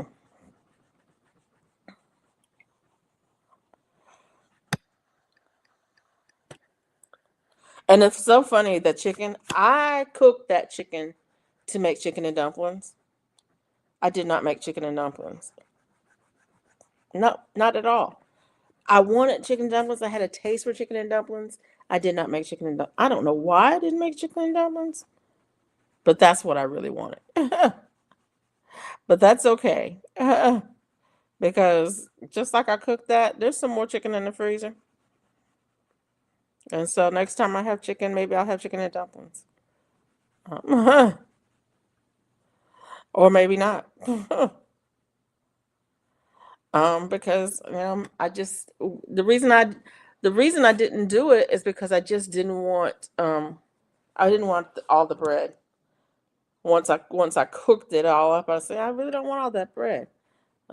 So yeah, didn't do that. But but yeah, I do like making cooking videos because it's it's it's gonna be quick. It's gonna be quick. It's gonna be easy, and that's what I like. That's exactly what I like. Um, my sister, she laughs at me, and she's like, "What are we having?" And I'm like, "I don't know. What do you want?" And she's like, "But what do you have in there?" I'm like, "I have everything in there. I don't have everything in there, but I do. I have. I've got cooked. I already have. I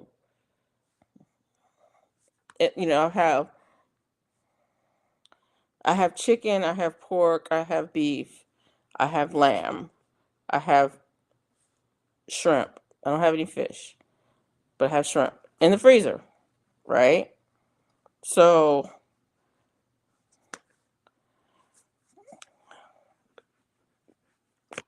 whatever you want, I can cook it.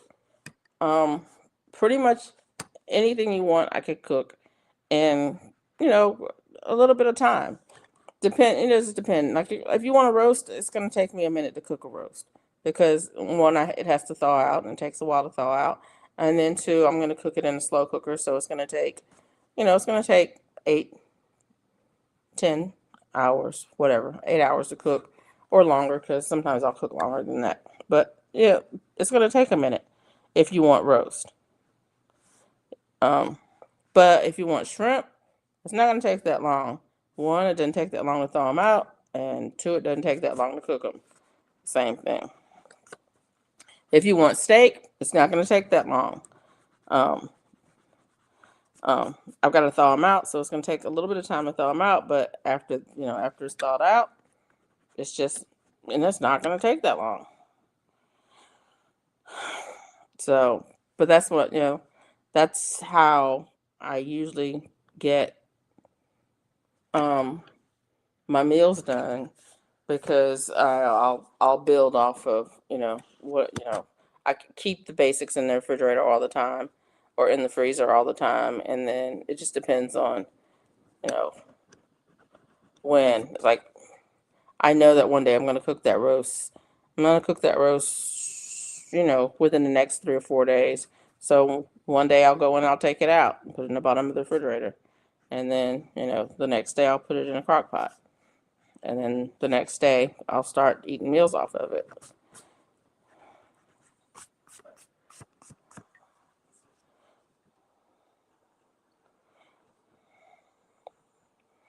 And the same thing, the other thing, if you've seen my videos, you see you see a lot of cabbage meals because when I cut into a cabbage, like it's gonna take me. I mean, I love cabbage. I could eat a half a cabbage. I'm not going to eat a half a cabbage. So usually when I'm cooking a cabbage meal, I'm gonna cut that cabbage into probably eighths, and so a quarter or eighths. And so you're gonna see cabbage meals for 3 or 4 days. You're simply gonna see cabbage meals for 3 or 4 days, and I will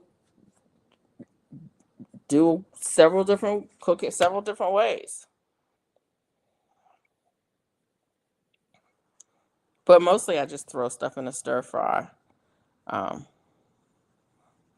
and that's another thing too. I don't like a lot of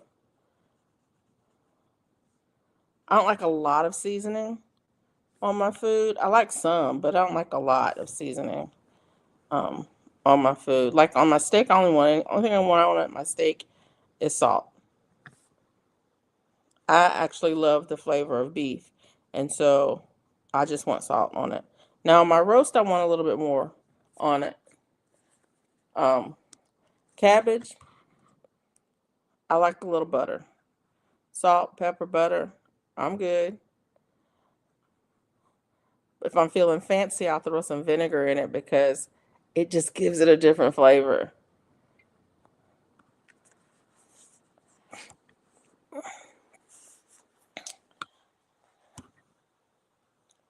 Chicken, I don't really love the flavor of, so I usually season chicken a little bit more than I season beef.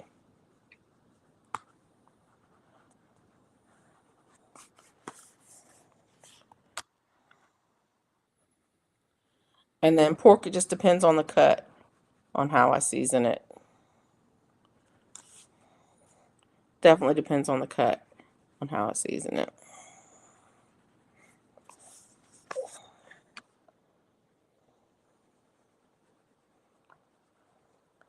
Lamb, I like that seasoned, pretty highly seasoned. I don't love the flavor of lamb, so that's probably why I put more seasoning in it. I like it spicy. Um, I usually cook it more of a Indian or Southeast Asian style when I cook it. So like a curry lamb or yeah, a masala lamb. That's just the way I prefer it. I don't love the flavor of lamb, but I like it. And so, but I do like it seasoned. Not like beef. I like beef plain. And then ground meat. That's funny now. Ground meat is funny. My husband, when he cooks hamburgers, I'm like, "Did you put something in it?" And he's like, "Yeah, I put this in it." It's like, okay. It's always the big okay, because I don't like anything in my ground beef. I like the patty. It's so funny, and I don't like it. The texture changes how you make the patty. So like I like like a smash burger, where you just throw the and smash it and you're done, and you put a little salt on it. Okay, and that's the way I like mine cooked. But he cooks the old fashioned way, like my mama used to do it. So he'll chop up onions and garlic and uh, and he'll put all kinds of seasoning in it. And I know I'm laughing. And then he'll make the patties out, and they'll be big and they'll be thick and they'll have stuff in them.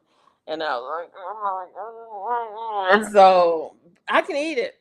Don't get me wrong, I can eat it. I just don't love it that way. I can eat it. I like it. It's good. And he makes good burgers. That's the other thing. He makes good burgers. And it's funny. Oh, what holiday was it? Some holiday. The boys were home and they made burgers on the grill. They cooked burgers on the grill and they were so good. They were so good, but they had stuff in them. I'm like, you had stuff in them. Don't put stuff in my burger.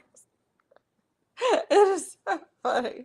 It is funny too because sometimes you go to cookouts and at a backyard cookout and people like we're gonna cook on the grill, so bring whatever meat you want, and I was like, and I'm like, and they're like, unless you want hamburgers and hot dogs, or and then they'll provide hamburgers and hot dogs. I'll bring my own burger, and they're like, we said we are gonna provide hamburgers and hot dogs. I'm like, yeah, but I don't like my I don't like my hamburgers touched. I don't want you to touch them. How you gonna make up a hamburger with not touching it? I'm just saying, use a spoon it's, and gently get out the meat, put it on the grill and smash it.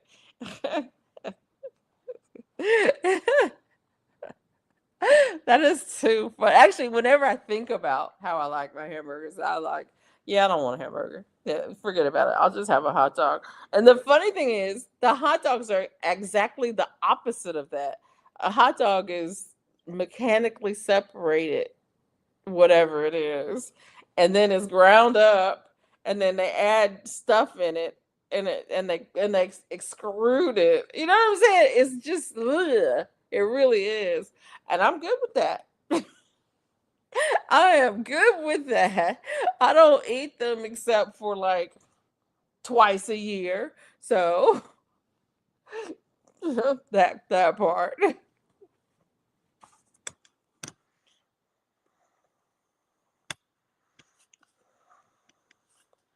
It's funny. But I've gotten to the place now that I don't want any hamburger, I don't want any steak. I actually beef, ground sushi meat.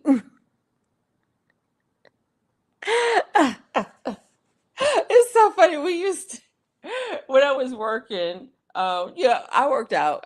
You guys know I was a forester, so I worked out in the woods, and it's funny. We would be in a crew sometime, and we'd be out. We'd be out working in a crew, and lunchtimes come around, and people, you carry a lunch with you. It's whatever you could fit in your vest. We had a work vest. In your vest, you had a pocket. You threw your lunch in your pocket. You carried your lunch in your pocket along with your other stuff, and so it had to be something that wasn't really crushable or squishable. And anyways, and so you come in and people will pull out a can of this or a can of this. A can of Vienna sausages. Okay, a can of some kind of tuna. Tuna was a big one. A lot of people ate tuna. Can of tuna, can of chicken, can of whatever, some kind of canned meat, some kind of canned meat, and then you pull out some crackers, some saltine crackers, some Ritz crackers, whatever kind of crackers you like. You put out some crackers, or you have some bread, sliced bread, or whatever, and and then maybe some veggies in a Ziploc or whatever. Peanut butter and honey were often things. So you pull out you have your bread in a Tupperware or Rubbermaid, your bread. You have your peanut butter, your jar of peanut butter. You have your jar of honey. You slap it on there, make and so. But we would read the labels: mechanically separated chicken, pork, and beef. You're like, what does that mean? What does that mean? What are you eating? You what? Okay, what are you eating? And he's like, what is that? What is that?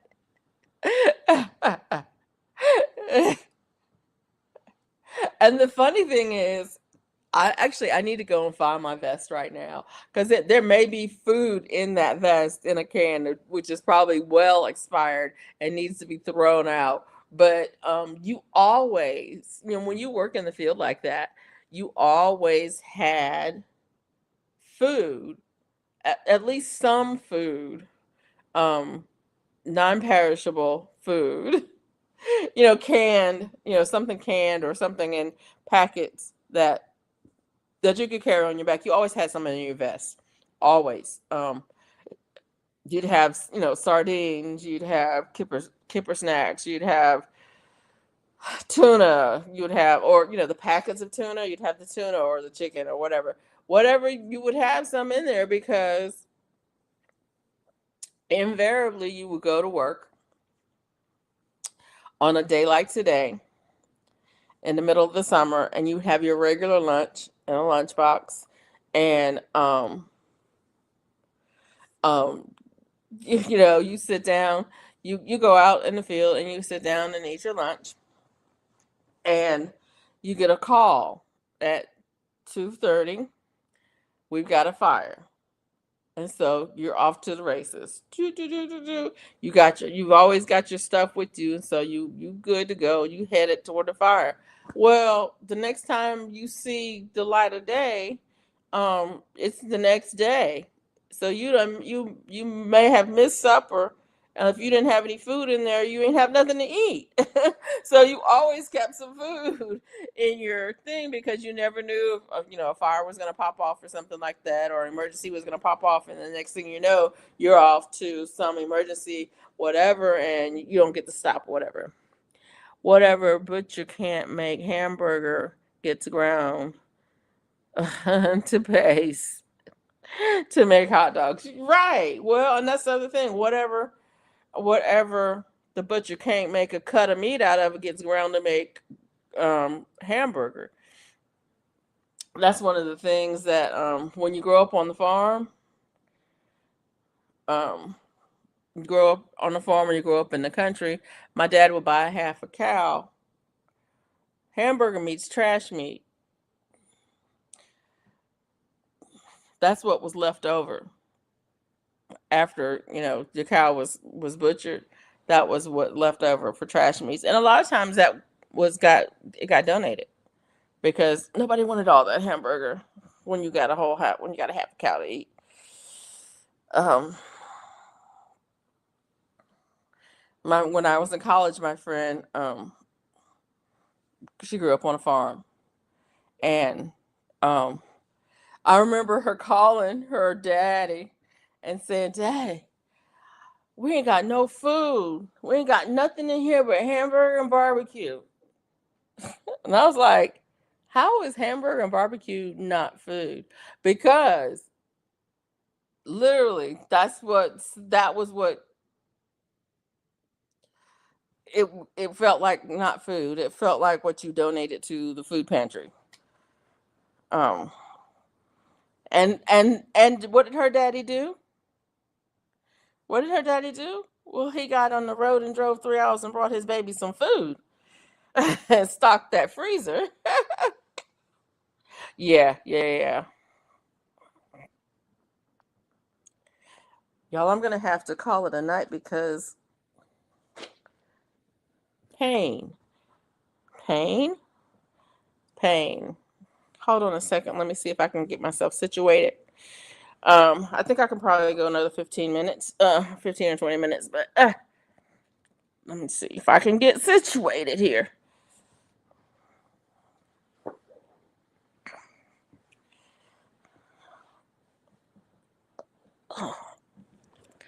Sorry about that, y'all. Oh, moaning and groaning. Let me see if I can get this leg stretched out a little bit.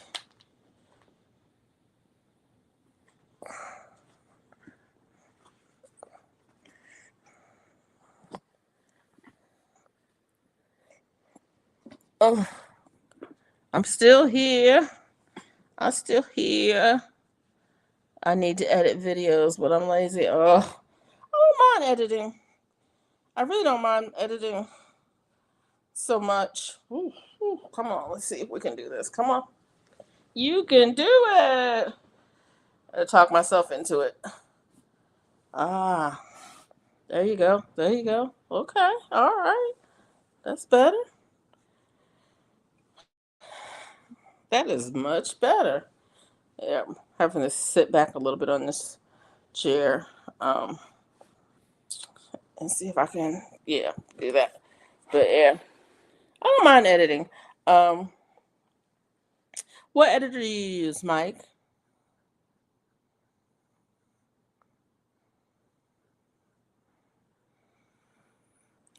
Whew, I need to make some videos. Actually, I think I have a couple to upload. I mean, a couple to upload. Yeah, I think they're edited. I just need to go and check. Um, yeah, I've been using Power Director lately. I was using Filmora, um, but I don't know what happened with Filmora. Actually, I went in to use it one time and it didn't. I just Photoshop elements. Oh, okay. Um, I was using Filmora and I went in to use it and it said something, gave me some kind of error message or something like that. I was like, okay, fine. And so I just went and downloaded something else. And that's when I ended up with Power Director, which is what I've been using lately. Um, I had a nicer one that I had purchased, um, but then now they've gotten so crazy. They just want to get paid over and over and over again, and I just don't like that. um, but everybody wants it to be a subscription now. Nobody wants it to be, they don't want a once and done, pay and you have it. They want it to be a subscription where you pay and pay and pay and pay. And I'm like, I'm just not here for that. And so, yeah, I'm just not here for it. I do have an editor on my computer, but I don't like it so much. I've used it. I have used it. Um, I forget what it's called. What is the one called on?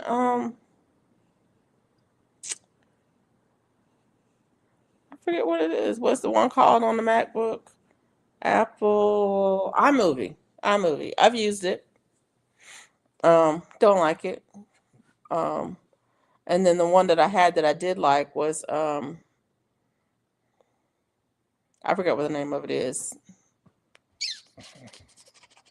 I forgot what it is. Yeah. Yeah, I'm these subscription services, and now they're doing it with cars too. I'm like, y'all crazy. Y'all are crazy. Do you know I still have a 1995 vehicle sitting in my yard that runs? That's paid for. Yeah. That I got a mechanic that can work on. That part. So yeah, I'm using the free one, and you know what? I don't care if they put their watermark on it. Do not care one bit if they put their watermark on it. They can continue to do that. Um,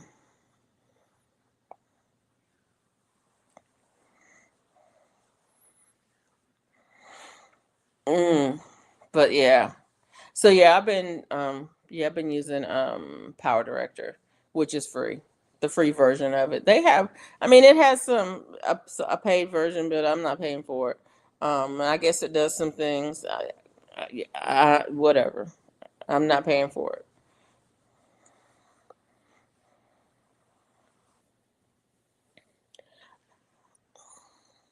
And to be honest, I don't think it's worth it to pay for it. Um, and I don't mind. Like I said, I don't mind editing. I used to edit all of my. I used to edit everything on my computer, and now I edit everything on my phone. Everything I edit on my phone. Um, when I had the other program, I forgot what that thing is called. What is it called? System settings. It's called MOV AVI. Is what it's called. MOV AVI. I like it a lot. Um, but when when I up when I got my new computer, it didn't transfer over clean, and I was going to have to pay for it again. And I said, nope, not doing it. Not doing it. And so that's where I am. I don't have it anymore, but I did like it, and I may get it again. But probably not. I'm okay with using the free one on my phone and getting it done. The only problem that I have with that is uploading from my phone takes a minute. It takes some time to upload. Like a 10-minute video takes a long time to upload. Um, so that's why I'll do shorter videos. But yeah, um, and longer than that, I don't know. If I did longer than, I don't know. And that's why I haven't done a painting video in a while, because painting video is gonna be at least 2 hours of footage, 2 maybe 3 hours, and then I'm gonna edit it down to 12 to 15 minutes, and then um, I'm gonna speed it up. I'm gonna edit it down and then speed it up so I can get it down to 12 to 15 minutes, and that's a lot of work. And then sometimes I do a voiceover on that. That's a lot of work, and so I just don't do those long videos anymore. I've only done a few of them, so it's not like I used to do them a lot either. But I've done a couple of them. Some of my earlier videos were my longer ones, and actually were way more work. Um, but I don't do. I was telling somebody the other day that some of my earlier videos I used to caption them all. I would do manually caption all of them. And now I just don't do that anymore. It's like the captions are what the captions are. I don't even check the captions to see if they're right. And I know that they're not always right because they catch me saying things, words that are not the words that I said, but the words that they thought I said. Um, and that's okay. That's okay. I tell you what I will do. If there is somebody who's watching my videos who who is having problems with the captions, they should let me know, and I will go back and check them. I won't go back and check on all the old videos, but I will go back and I will start, checking them again on the new stuff if there's somebody who's watching them. But I don't think that there's anybody who's I don't know that there's anybody who's watching them who um, is looking at the captions and having issues with it. There might be, but nobody said anything. Say something. Yeah, say something. Let me know. Let me know. Because the squeaky wheel gets the grease, or so they say. So they say. But yeah. But yeah, that's the other thing too. I can up my game. I think I really could up my game on my videos. One, I could do better lighting, um, especially for the stuff that I do inside. I could definitely do better lighting. Um, I could definitely do better sound quality because I do have a mic. I actually have a mic somewhere. I don't know where it is, but I do have a mic, so I could do better sound quality on the videos, and I could do a better job of editing on the videos. But I look at the time that it would take for me to do that, the effort that it would take for me to do that, and um, and it's like, what would it cost me as far as the quantity that I'm able to do, and it would cost some things because there's things that I just wouldn't do. Um, if I have to do one more thing to get a video done, I might not do the video at all. So it would definitely be a cost um, there. So yeah,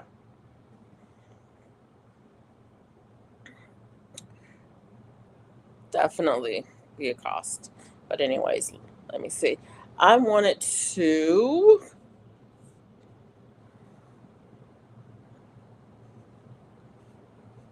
What I wanted to do.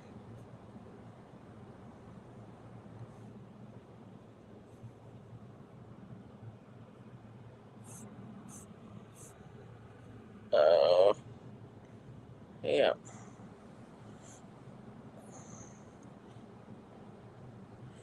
I forgot. I forgot.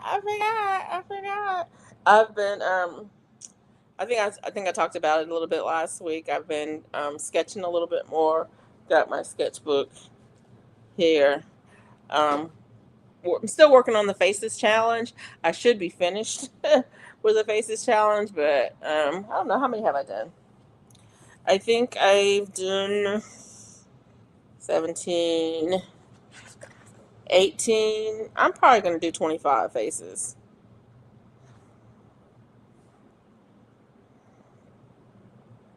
I need to do a bunch more because um, I look at the faces and I'm like, these don't look like nobody I know. These don't look like people I know. They shouldn't. They're not supposed to look like people I know. They're supposed to look like different faces. But anyways, the faces challenge is actually it's called 100 heads challenge. I think it's 10 faces a day for 10 days. Is that right? 10 times 10? Is that 100? 10 faces a day for 10 days. Um, and the idea is you do them quick. Um, and and is is to help you to um, work on your skill and drawing what you see and drawing quickly what you see. And okay, so it's been almost 10 days and I've only done 17. Did I say 17? Jeez, I cannot count. 18. I've only done 18.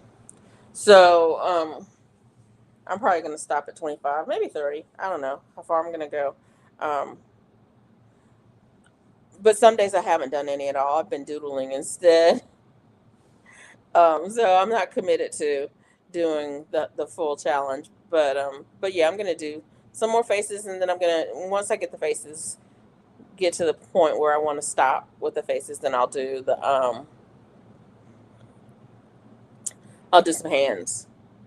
some hands, and then I don't know what I'm gonna do after that. Um, I don't know what I'm going to do. I'm going to fill up the sketchbook. I know that. And then I know I'm going to do some watercolor work. Watercolor is definitely on the list of things I want to do for art. And then maybe when October rolls around, I may do Inktober again for October because it's been a couple of years since I've done it. And I don't really do Inktober. That's pretty funny. I say I'm going to do Inktober, but I don't really do Inktober. I do a drawing challenge in October where I will use a prompt list. I may make my own prompt list, or I may find one. I like to do a Halloween themed prompt list or a spooky themed prompt list. Um, if I can find one, what I like to do is find two or three prompt lists and then pick on a daily basis. And basically, the challenge is you make one drawing a day for the month of October, and you post it on social media. And so I usually post them on Instagram. Just post a photograph of it on Instagram. And sometimes I'll do like a week. I'll do a video for the week. So every 7 days I'll do one video showing the last 7 days, like of it. And so I might do Inktober this year.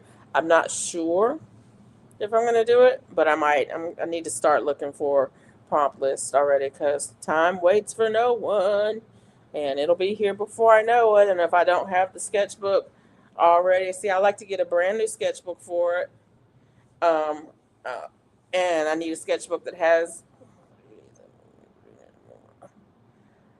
31 days in it. I mean, 31 pages in it. Do it, do it, do it. He says, yeah, I need to find a sketchbook that has 31 pages in it or more, at least 31 pages. And I like to have about exactly the right amount because I like to have a book just dedicated to that. And then I also it needs to be like this one will work. This kind will work because it's a mixed media paper. So I can do the what is it called? Um I can do paint. I can do watercolor, I could do acrylic, I could do gouache, and I could do alcohol markers on it and it won't go through the other side because it's the paper is designed for that. And so I need to find a sketchbook that has at least 31 pages in it and that is mixed media um, paper. I don't know what the weight is on this one. This has a pretty heavy weight. I think it's 110. Yeah, this is 110 pound. Um,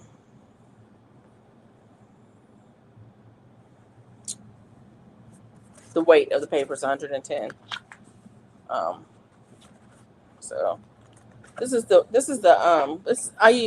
I used uh which one? This one's got 40 sheets in it. So I used one for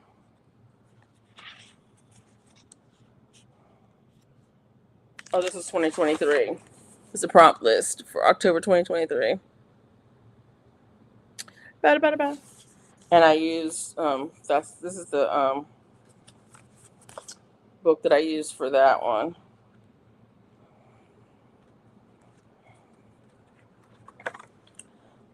Oh, that's cute. Good dude. That was day 8. Oh, that's pretty funny. I was just looking to see some of the ones. Well, that's chocolate ice cream. It looks like poop. I think it was Frosty. Yeah, Frosty was the prompt. It's in a waffle bowl. Chocolate ice cream with a cherry on top. It's a pretty good looking cherry. But yeah, so I like this one. Spiders. I think I showed you guys this one before. I love this one. I love drawing spiders. Isn't that funny?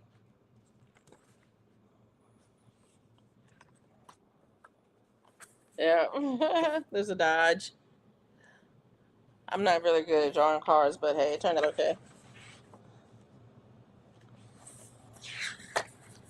There's a golden. But yeah. So I'm thinking about doing it. These were alcohol markers, I think. Yeah, I think these are all alcohol markers. I don't Inktober is supposed to be done in ink. Um so I don't know if I'll do ink. Oh, look at him. He's so cute. It's a demon. He's so cute. But yeah, but yeah, but yeah. These are alcohol markers. And I don't know if I'll do alcohol markers. There's a couple things I have. One year I did.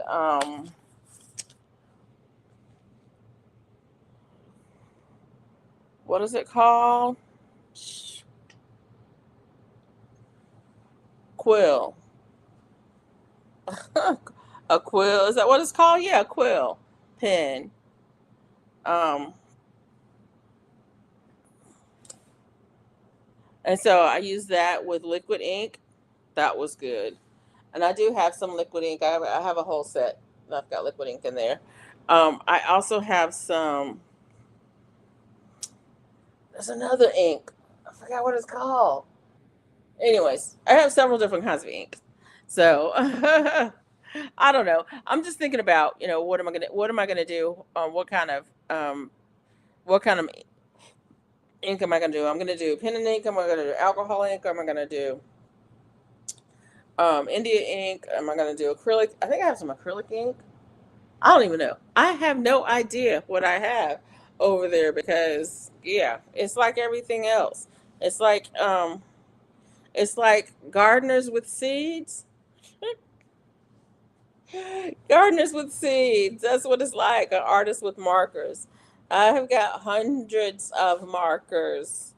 Um, I have hundreds of pens.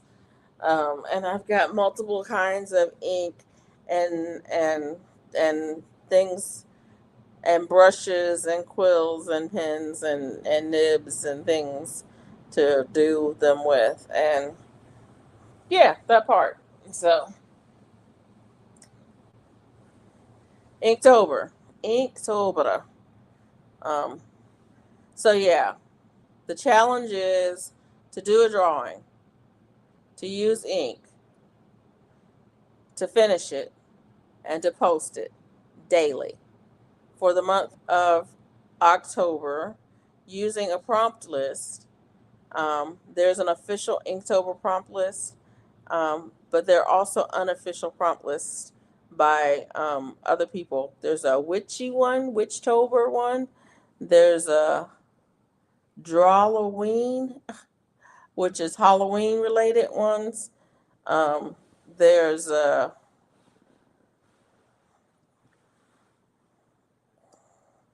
I forget Inktivity. I think there's an Inktivity one. Yeah.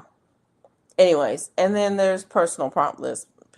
People just make create one and share them with the public. I might create a prompt list myself and share it with for people to use and give them a hashtag if they decide to use it. But anyways, that part. But that's something I'm considering anyways. Um, if I can get myself together and time doesn't get away from me. But yeah, yeah, I am sitting kind of far back. I'm sitting back because I have my leg propped up because my leg was hurting, but it's not hurting right now, and it's not hurting because it's propped up. um, but I have to sit back in order to prop it up.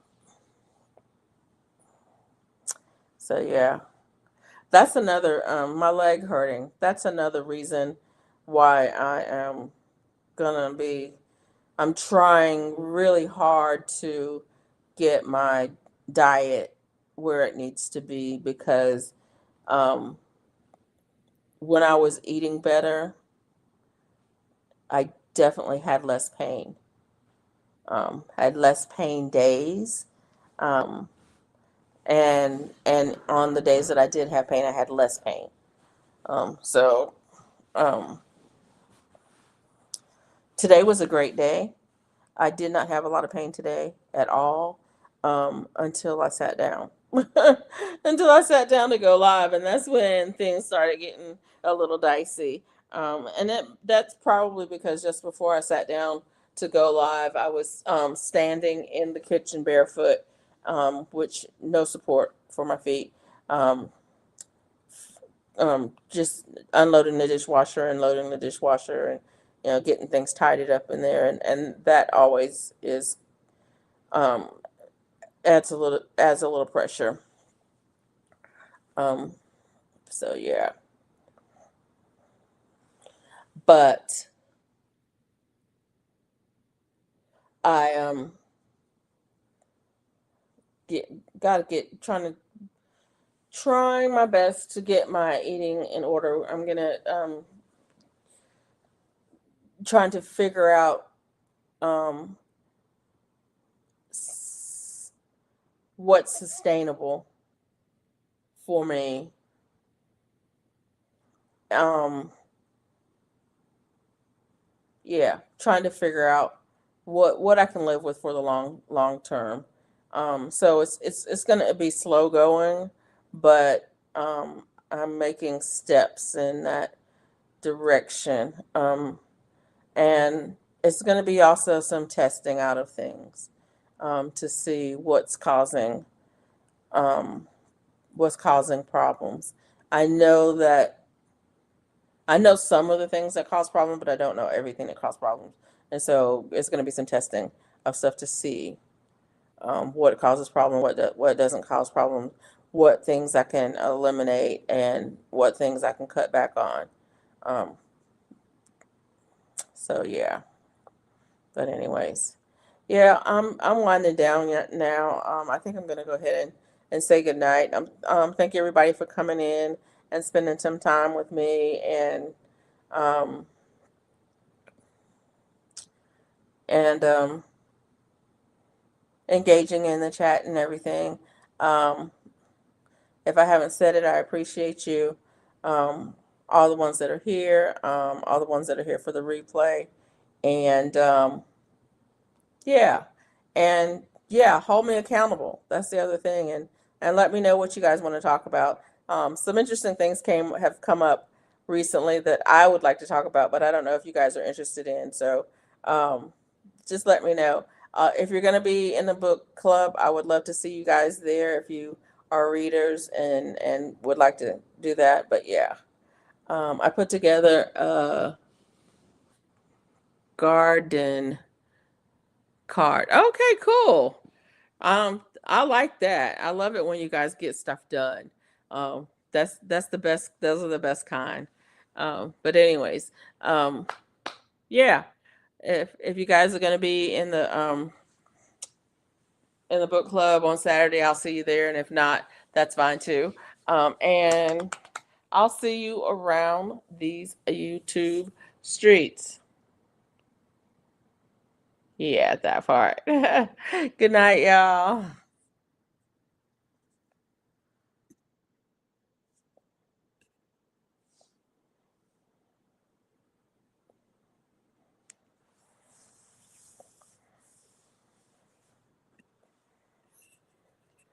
It doesn't want to end.